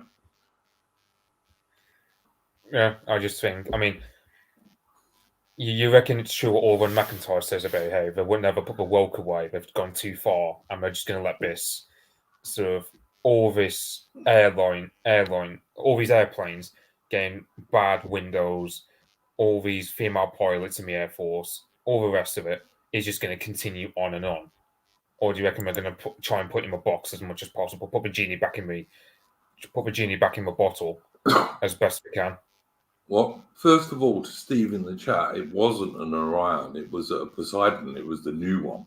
It was the brand new one that they destroyed, not an Orion. But yeah, Mitch, they're not going to put it away. They can't put it away. It's completely at the center of everything, for them on the left. Yeah. I mean, you take Stalin, right? He reversed a lot of the communist stuff about the church and whatnot back in World War II. But that was a sense of pragmatism. I don't think there's any sense of pragmatism amongst our elites. I don't think Kamala Harris has a sense of pragmatism in how she thinks about things. So I don't think Kamala Harris has any sense whatsoever. But yeah, all right. Well, you can look at it as straightforward, like bribery, basically, or just like new spoils, in the sense that they are creating legislation that creates jobs for people who they know are going to be behind them all the way. So it's just creating a completely artificial, moneyed elite who will back them no matter what. Did either of you chaps watch that Boredom Bankrupt video where he followed the economic migrant trail up through South America, through Central America, Mexico, onto the American border? Did any of you watch that video just not long before Christmas? He did like a series of about 3 of them. I saw he posted on Instagram about it, but I haven't watched it. It was really interesting because the thing is, these guys, they're not all Latin Americans. There's like Pakistanis, there's Iranians, there's Afghans, there's Africans, Somalians, you name it.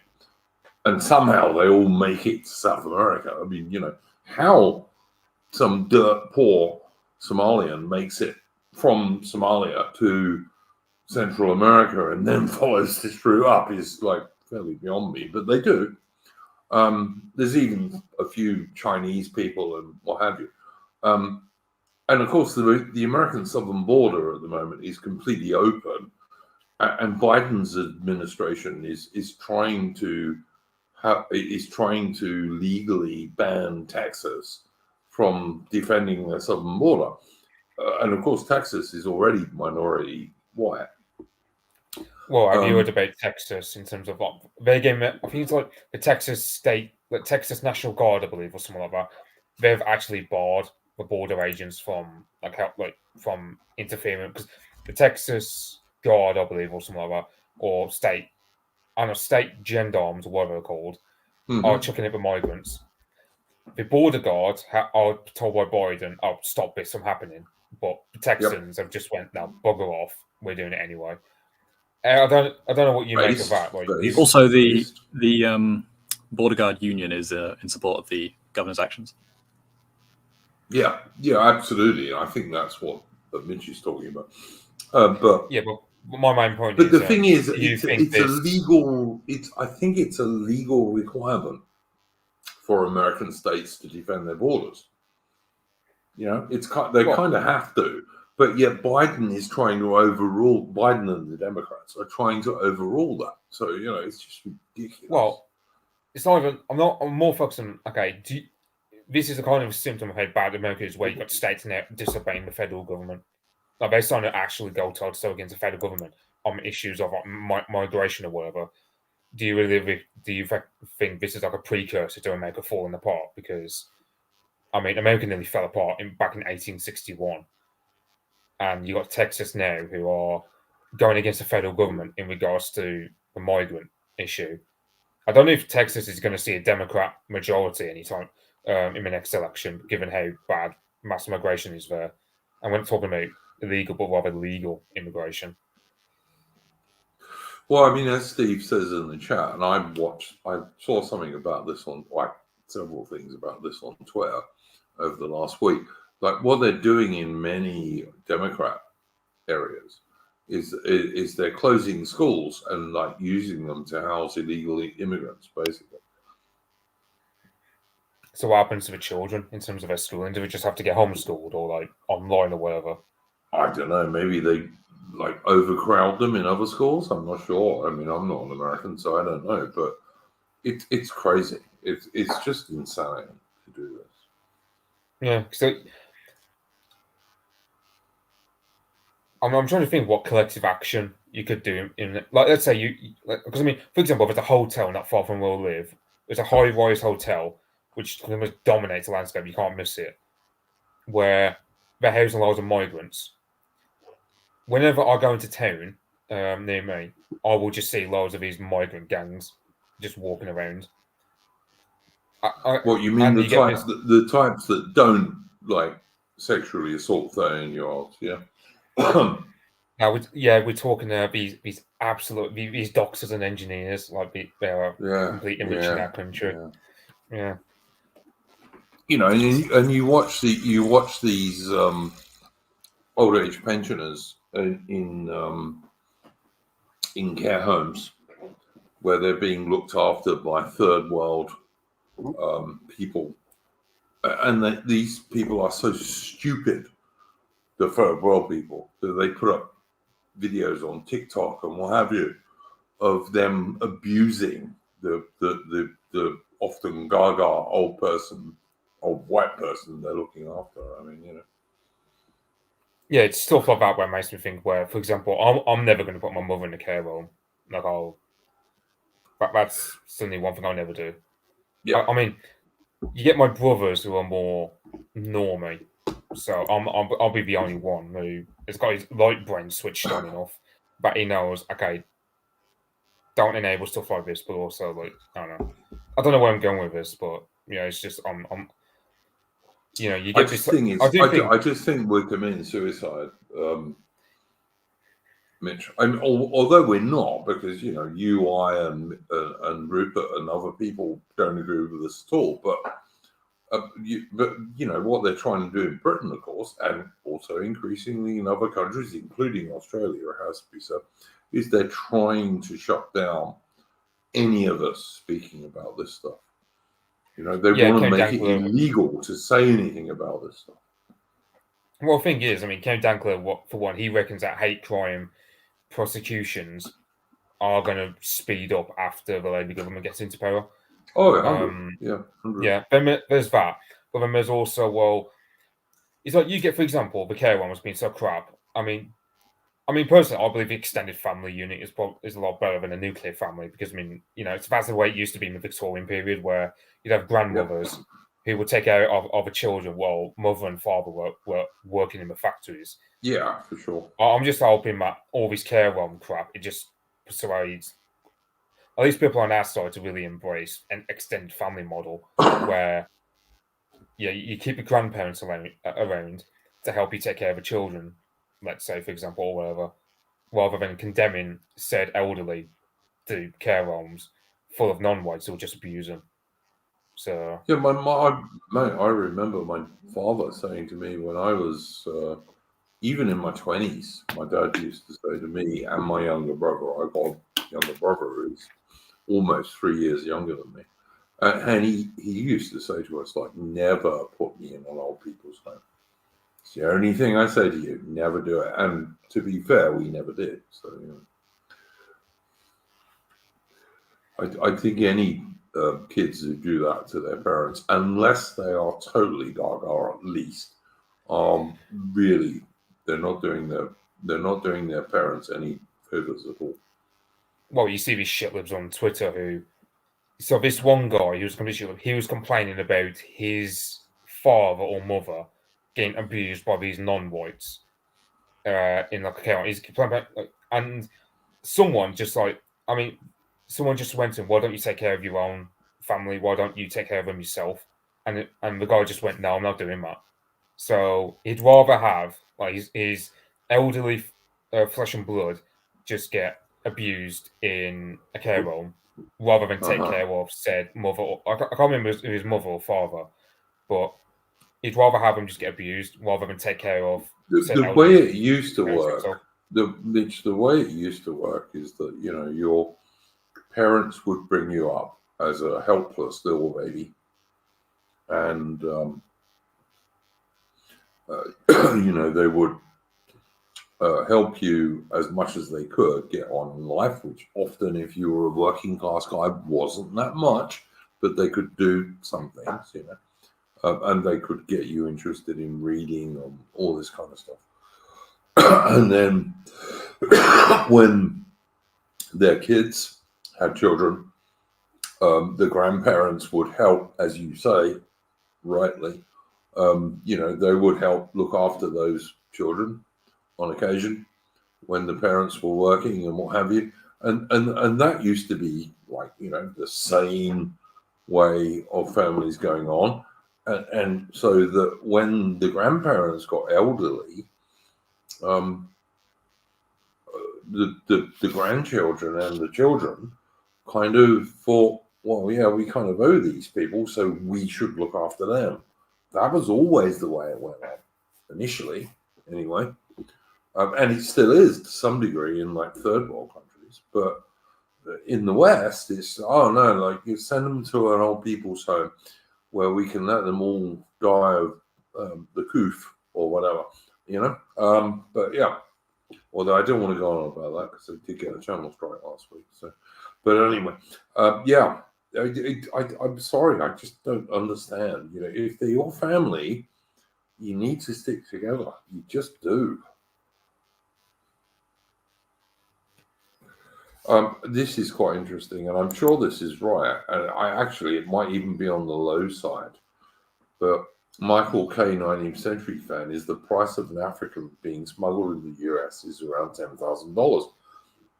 That might even be on the low side, but I do agree with what someone said earlier, that a lot of these people are actually sponsored by assorted NGOs, non-government organizations.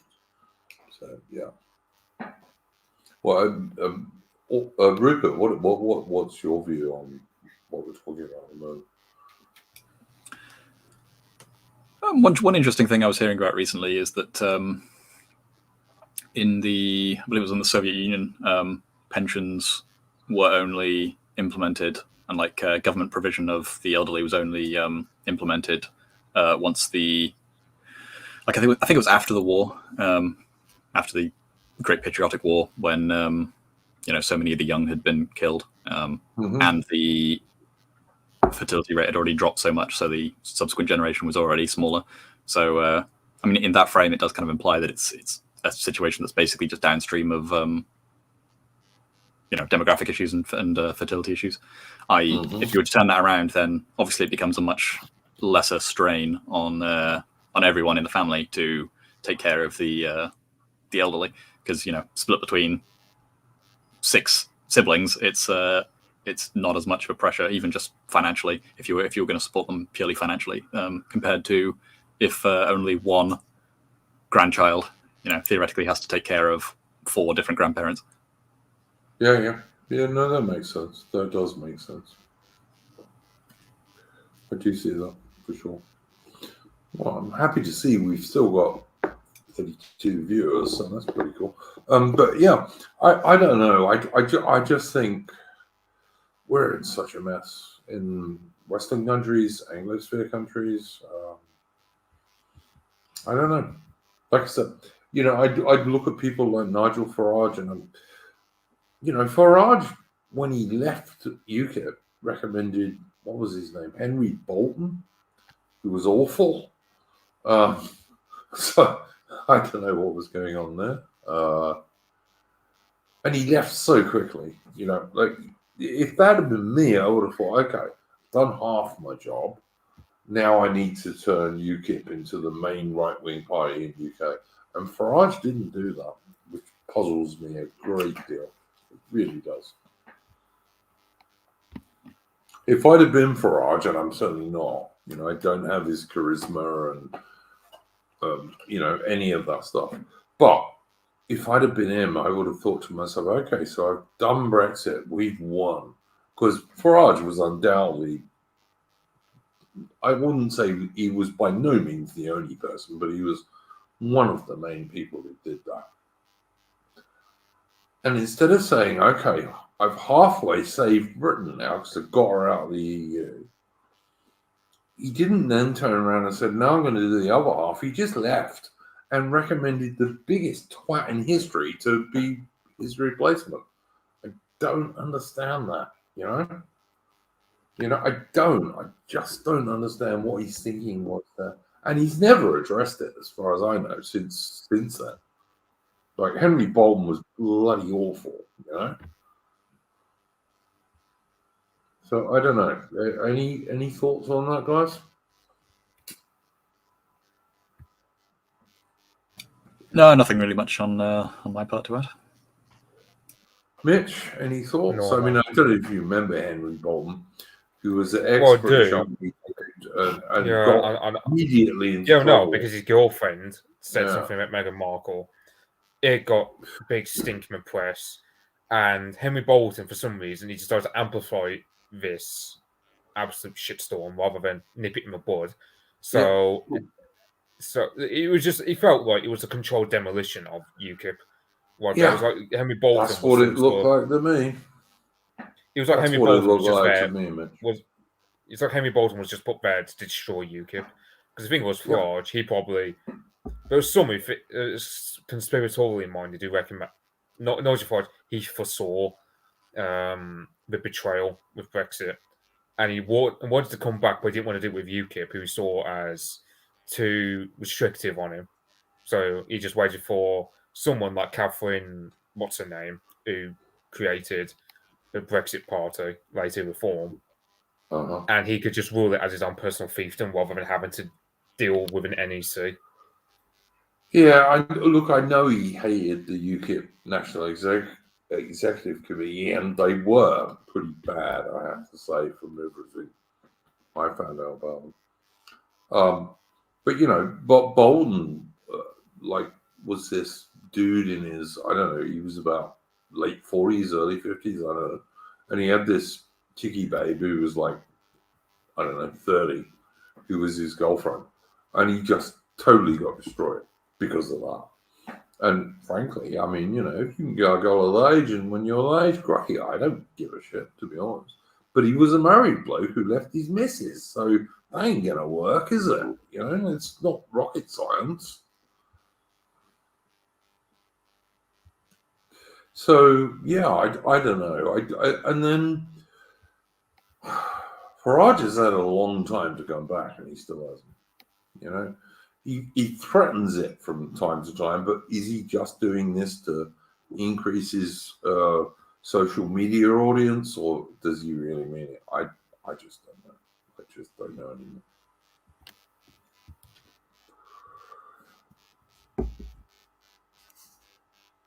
So yeah, I don't know.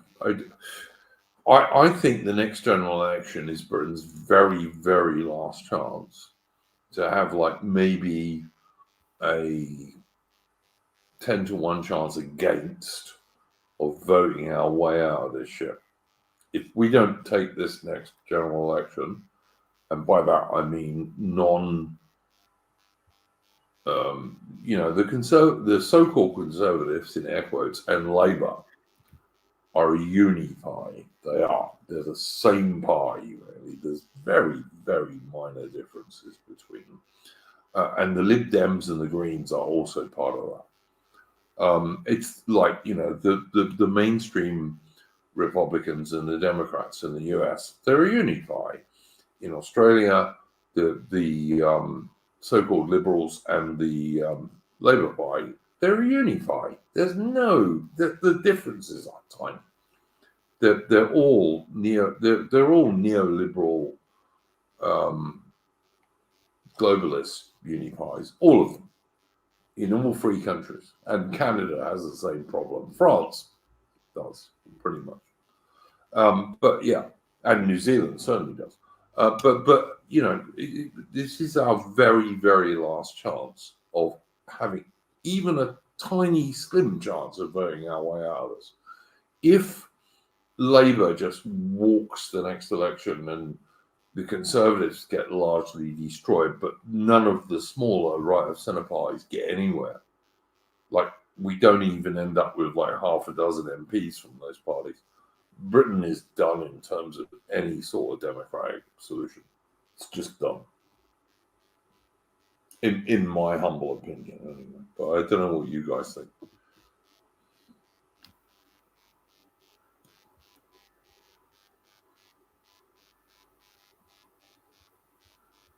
Mitch, Rupert, don't know what you. Yeah, I was just thinking. Sorry, I think probably electorally it's been off the table for a long time. I mean, if electoral politics were going to, if democratic will was going to be able to turn things around, then Enoch Powell would have done it back in the day because he had massive democratic support. But the machine for such a long time has been able to control the not only the narrative, basically, but also the political outcomes. You're just manipulating everything quite procedurally. That I don't think there's any electoral hope there. Yeah, I think it's very little. I got to say, Rupert, I do. Mitch, any views?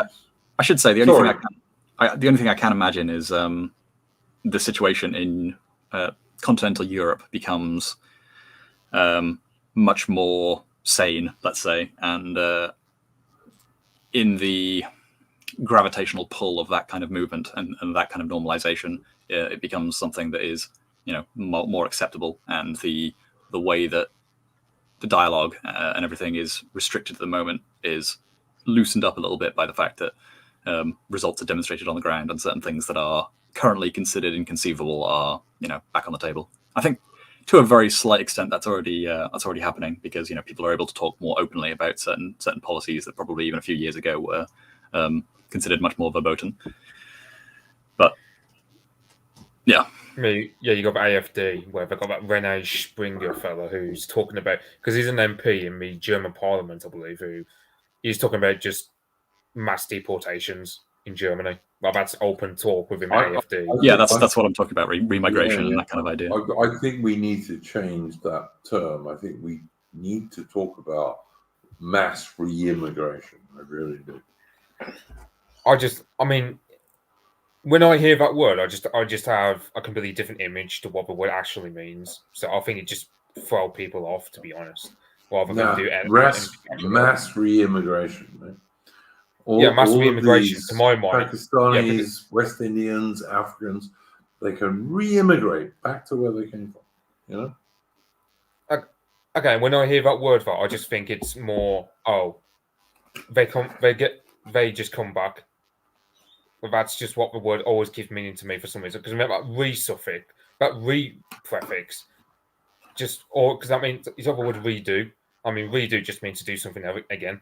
So that's why re-migration as a word chucks me off. No, I kind of like it, because it doesn't. See, if you talk about repatriation, there's an element of force in that. And listen, do you know what? Don't get me wrong. I don't care. Do you think I would use that element of force, but I would prefer that we call it mass remigration. That's just me. Well, do you think Rapi Abdul and his 16 cousins are going to consent to having to go back to Pakistan? Because on this honor, you would have paid them like 250 grand a head, which I don't even know if we'd be able to. You wouldn't need to pay them that much. That's. Well, you had that one. That's an enormous amount of money in Pakistan. But you know that Pakistani fellow Nick Griffin was interviewed by a few weeks ago. Mm-hmm.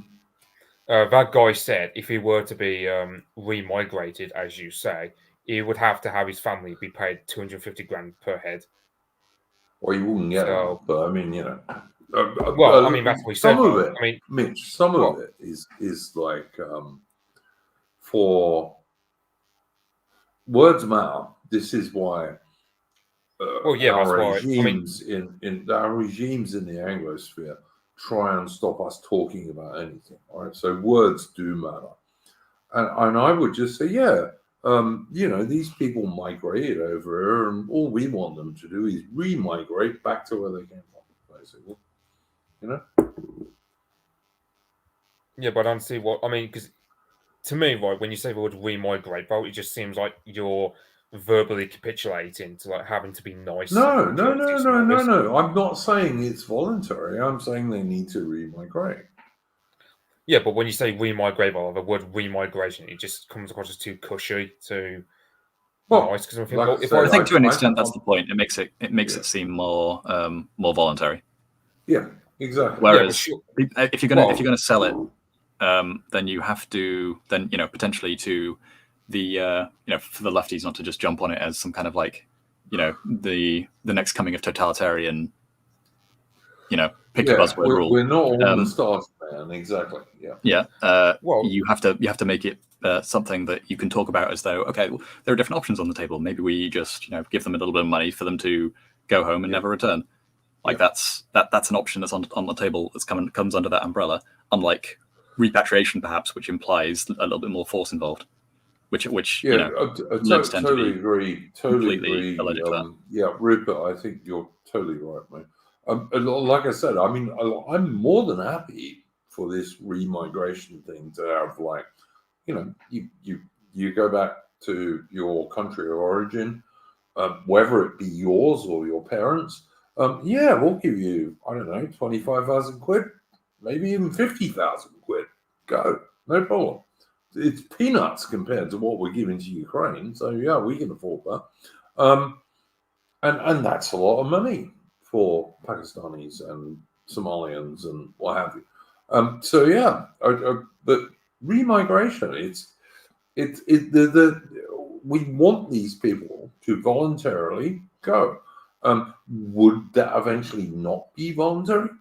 Well, that depends, as far as I'm concerned, anyway.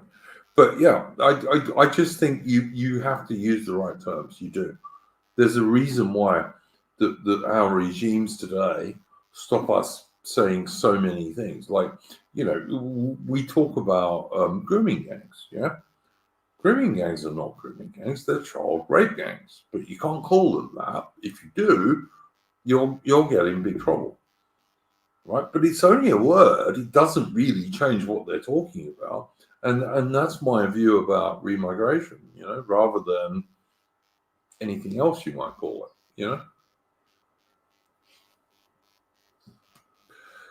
Why negotiate with these parasites? Says Tomb of Arminius. Well, because unfortunately, Tomb of Arminius, there are many, many people in our nations. Some of whom are actually Anglo-Celtic, some of whom are from other places, and other histories of faith or whatever. There are many, many people who will not go for that. Well, that's the thing, Robo, isn't it?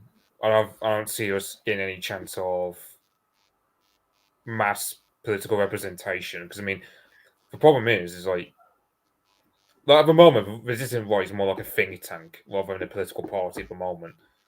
Do we think that do we think the DI is going in them to be a political party in its own right? Because for example, no one can agree over, I don't know, paganism versus Christianity. No one agrees over, this or that issue. Like no one, there's plenty of issues where plenty of people on Resistance Right just disagree with one another. I don't see how you can get this like big house of cards to be a strong party. All right, to what you get used to be. Mitch, excuse me 1 second. If you and Rupert could keep this conversation going for 5 minutes, I've got to go to the toilet. I need to have I need to go and do what woman does. Yeah, you don't need to. You don't need to finish that sentence. It's okay. Yes, exactly. It's very, very short. Trust me. Well, yeah, that's the thing, although, is it just don't see how we're going. We're not actually going to get a majority in Parliament. We could perhaps act as kingmakers. Let's say we are the party, because I do think it's true about what Ken Dangler said, and Millennial Wordsworth said, for my generation, I don't know how old you are, but I don't know if you're millennial or my generation, but I either feel like my generation is just it's going to be really either people on this movement or people who are complete far left nut jobs. And there's going to be far fewer moderates to deal with compared to, let's say, among boomers and Gen Xers politically. Yeah, that does basically seem to be the case. But, it also depends. Like when people move into, polite society, you might say, and, get a career and settle down a bit, then they might be disengaged, but the ideas will probably still be there to some extent. Yeah, because on one hand, it's like I don't know. It's like you get Survivor Joy, for example. It's a pity we don't have more guys like him in terms of because fair enough, the working class in this country. Yeah, I reckon most white working class people could be pushed towards our side, not just by the politics of the age, but also by what we offer in terms of ideas and whatnot. But then it's also the middle class are just completely I'd say 80% of them at least are just completely no-go zones to deal with, given off what I'm going off my experience in university with them. Whereas the upper class, I don't really know much about the upper class at all. I haven't really interacted with anyone from that particular social class, so I don't know how they would feel about the likes of us. I don't know if aristocracy have got it in them anymore, that aristocratic spirit to resist all the global homo crap with the wonder, or if it's just fully captured. It depends on how much you think is in the ethics versus in the blood. Yeah, because like you're about Dan Snowford. I mean, he's married himself into a very well-connected aristocratic family. So I just wonder how bad it is because you got him aristocracy that got gutted pretty hard by Blair's inheritance tax. So you can just well imagine that the aristocrats have just married into the elites, all these like global homo midwit types to remain relevant. I mean, some have, but I mean, if you look at some of the older organizations that have more of a secret society kind of bent, you're going to see a lot of titled names usually. Yeah, and it's like, I mean, I won't be surprised if you do get aristocrats, because I mean, aristocrats are more firmly rooted, so I can imagine they'd be more minded towards our way rather than endorsing a politician of let's say, Dan Snow, or I don't know. Yeah, I mean, you see this in Germany as well, where a lot of their aristocrats, although they don't have the same level of relevance for slightly different reasons, but fundamentally the end point is the same. They get quite involved into some of the various right-wing movements a lot of the time. I would just say that, like, for me, like I've said this many times before, the original sin of Britain and the Empire was joining World War I in 1914, and then raising a mass land army against all British military tradition.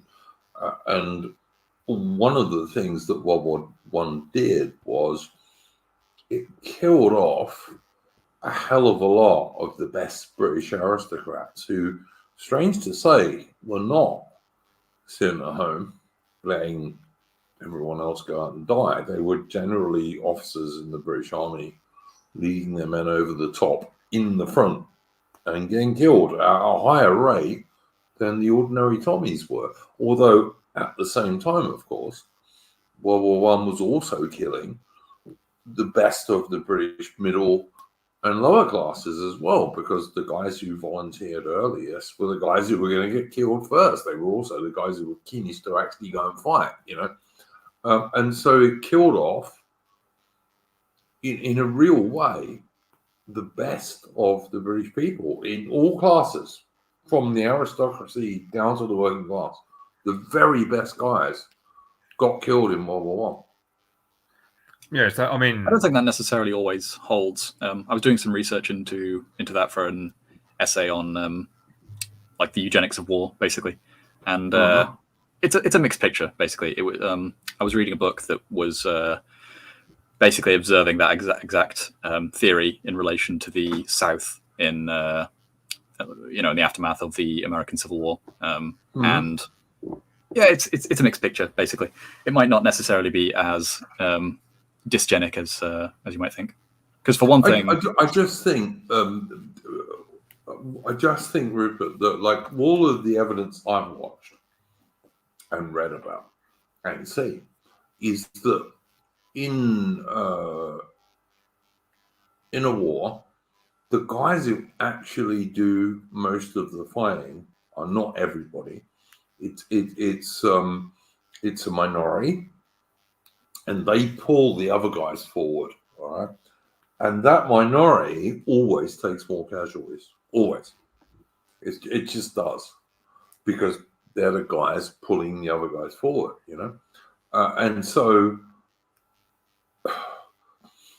if you look at the guys who get killed in a war like World War I, for example, or World War II, or even like in Ukraine today, the guys getting killed there first are going to be the most aggressive and the most, and also because they volunteered, they're going to be the guys who went there first. The guys who think, oh yeah, this is important.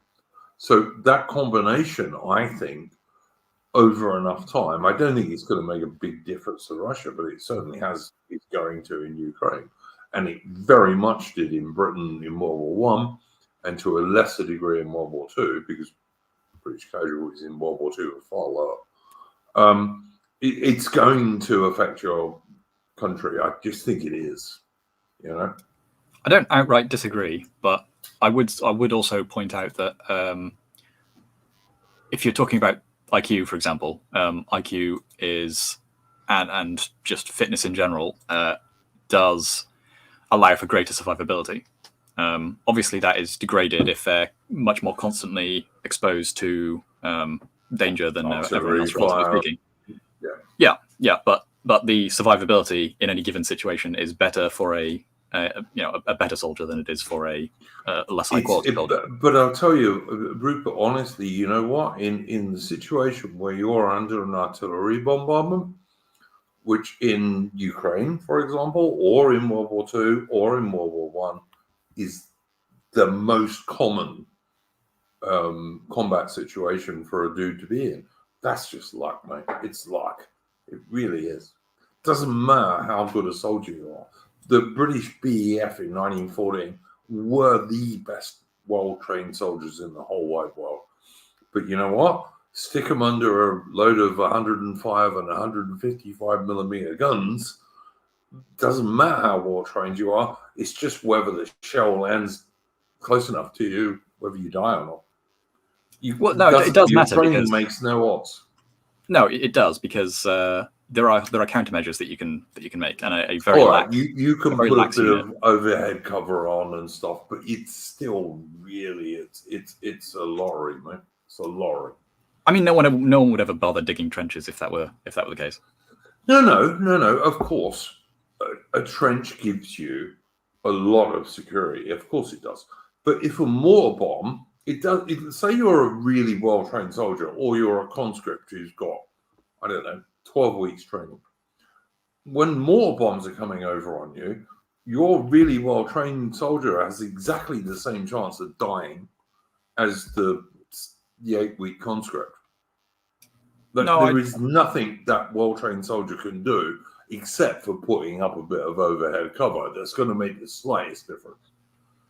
Yeah, no, I mean, there's more. No, there is more that you can do than that. I mean, if a completely raw conscript who just panics under fire and just finds himself out in the open when the shells are going off is going to have a much lower likelihood because they'll be caught by things like shrapnel and whatever, and they'll be completely out in the open. Whereas a well-trained soldier who knows how to deal with the situation can have prepared beforehand. All right, I would slightly disagree with you. I think the natural thing for a human being to do under mortar or artillery fire is to lie flat, right? And that is the best thing you can do. Because like some of this shrapnel, a lot of this shrapnel is going to go over you, okay?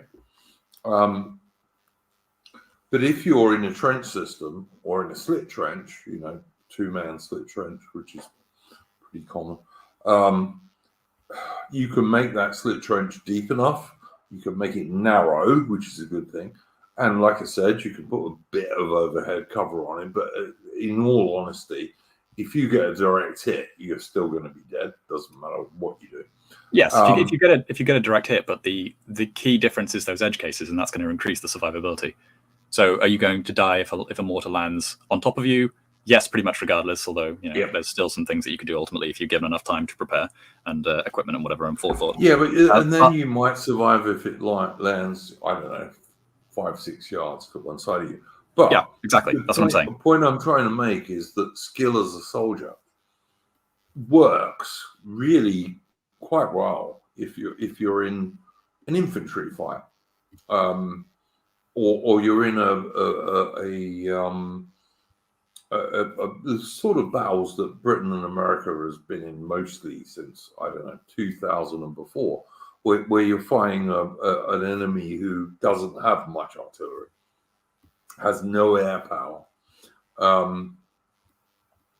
In those fights, your skill as an infantry soldier can definitely help you survive. It can.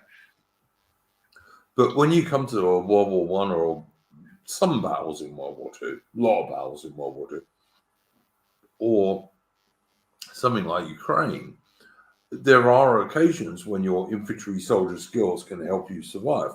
But if the major thing, as it certainly was in World War One, and really was in World War II, if you look at the actual casualties, and certainly is in Ukraine, where most people are killed by artillery. Like everyone when they talk about World War One, they think the big killers were machine guns. No, they weren't. It was artillery. Artillery killed far more people in World War One than machine guns ever did. All right, and yeah, all right, machine guns are very difficult to do much against, even as a skilled infantry soldier, but you can take cover better, you know. There's still, I wouldn't say they're direct fire weapons in World War One because they're not. Like, you know, a British Maxim gun or a Vickers gun or the German MG08 machine guns, they could do indirect fire and have a beaten zone and all the rest of it. You can't really, even as an well-trained infantry soldier, you can't do much about that. It's luck. You're either here or you're not. It's only direct fire weapons that infantry training helps you with, really. And if you're gonna, if most of your casualties are coming from artillery, which they certainly are in Ukraine, and I think, and they certainly did in World War One and mostly in World War Two in most situations. Most people were killed by artillery. That's luck. It's not skill, it's luck. You can be the best well-trained, you can be an SAS bloke and get killed by artillery because you can't do anything about it. It's luck. The shell lands next to you, the shell doesn't land next to you, and that's all it is. You know? It's exactly the same logic as metal helmets. You could argue against using metal helmets because if an artillery shell lands on top of you, then you're dead regardless, and it doesn't matter whether you've got a bit of metal on your head or not. Yep. But in practice, the metal helmet will save you in a lot of edge cases because if it sends debris up into the air and lands on your head, then a cloth cap will mean you're dead, and a metal helmet will mean you're either fine or injured, probably. Yeah, I mean, it's a statistical question of trying to like deal with edge cases. I've seen this, Rupert. People will say that after they introduced tin helmets in World War One, in like 1915, 16, in the British case, head wounds actually went up, right?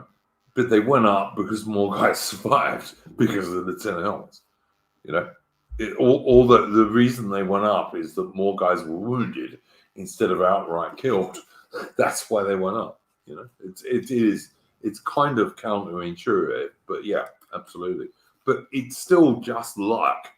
If you get a stonk, if you get artillery and mortars coming on you, surviving is just luck. It's just like there is almost nothing that soldierly skill helps you do unless you've already dug in. That's the only thing it does for you. So long as as soon as you get on a position, you dig a slit trench. Yeah, that's soldierly skill. So that when the enemy does mortar and artillery fire you got a better chance of surviving. Probably like 50% better chance of surviving. But that is the only thing that soldierly skill does for you. The rest of it is just like. And so long as you've got that lesson, yeah, I got to dig in as soon as I get here. Dig a slit trench. So I can go below ground when the enemy artillery is coming over, or mortars, or whatever it might be. That's the only thing that soldierly skill does for you. The only thing.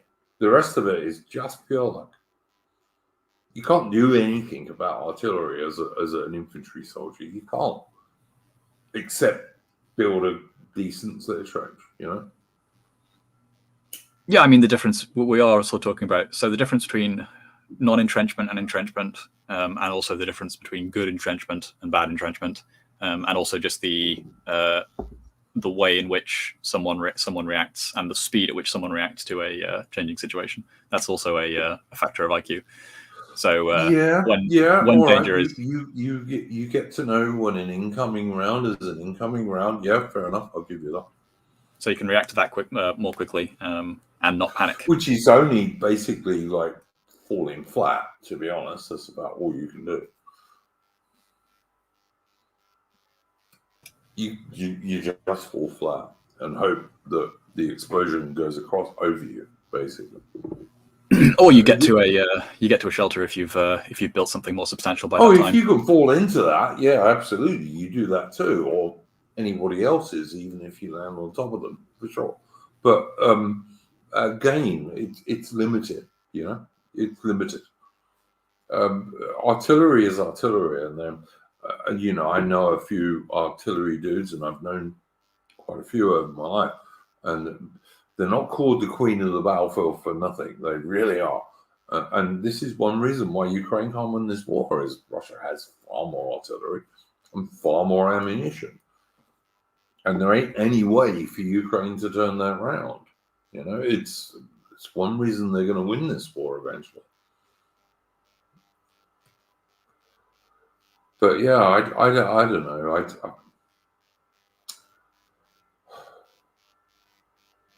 You know, battle skills will get you so far in an infantry fight with direct fire weapons, but as soon as you bring artillery into the equation, that stuff is. You can be the best. You could have a platoon of SAS guys who are great soldiers, really experienced, serve 6-7 years before they even join the SAS in good regiments. And they can't do anything against artillery. They just can't. Human body is just a human body, and artillery shells and mortar shells, well, they're shells with high explosive shrapnel that even your body armor won't keep out. So yeah, I don't know. That's just my thought.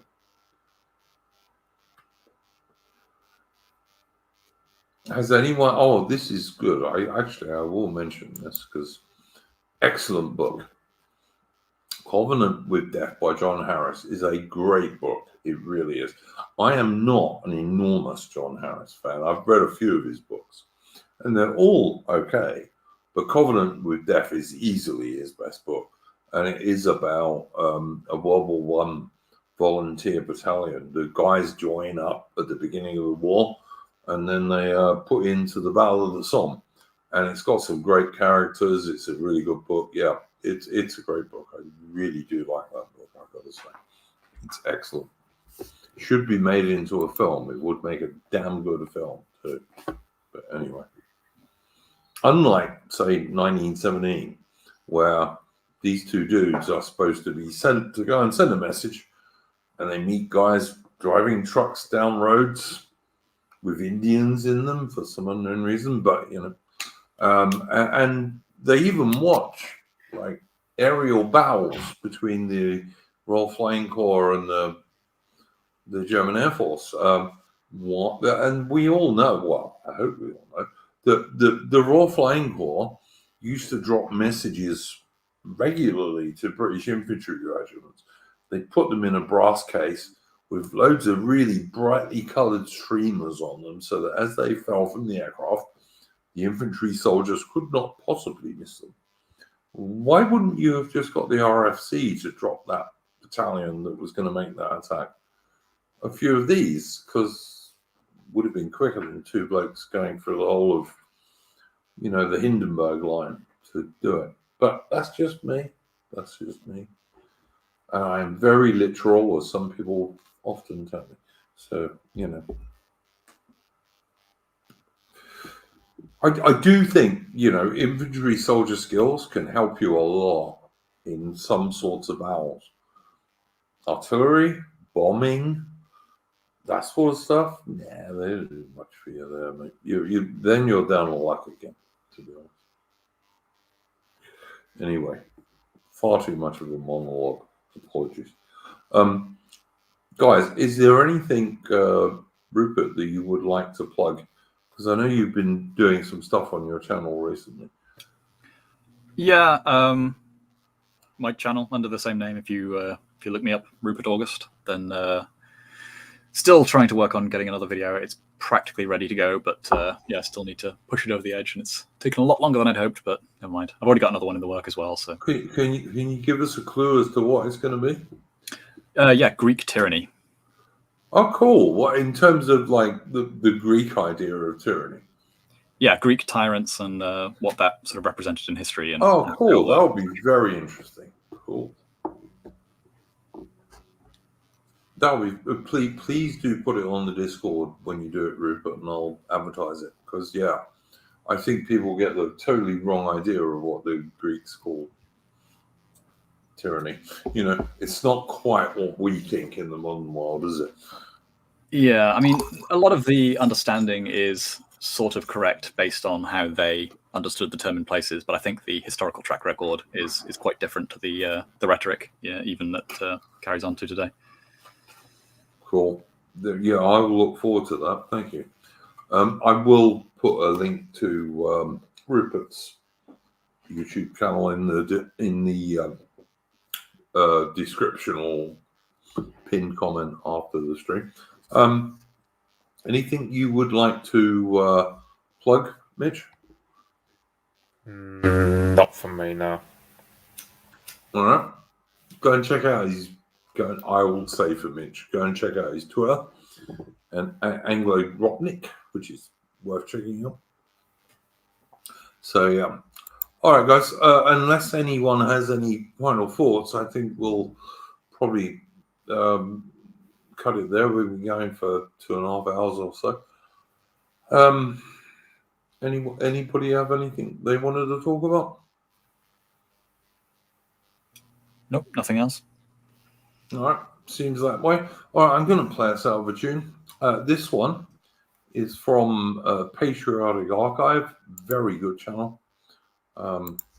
Like his stuff. And this is the Duke of Cornwall's Light Infantry. And it's one of their marches. So there we go.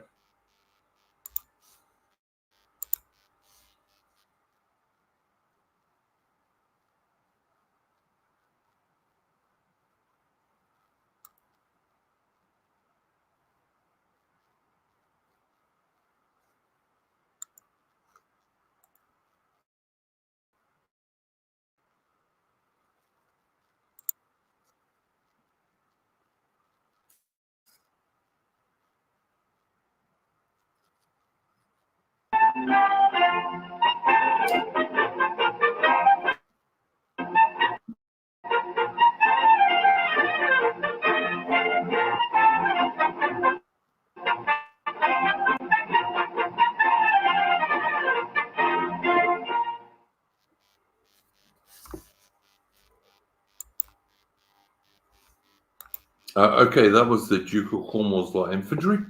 And all the guys in that photograph with the great moustaches had fought in the Anglo-Egyptian Wars or in the Sudan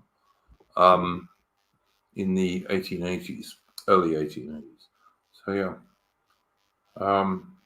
like those guys. So, thank you very much to my guests, Mitch and Rupert August. And we will see you next week for Splendid Isolation 156. So, yeah, go well, folks. Good night, all.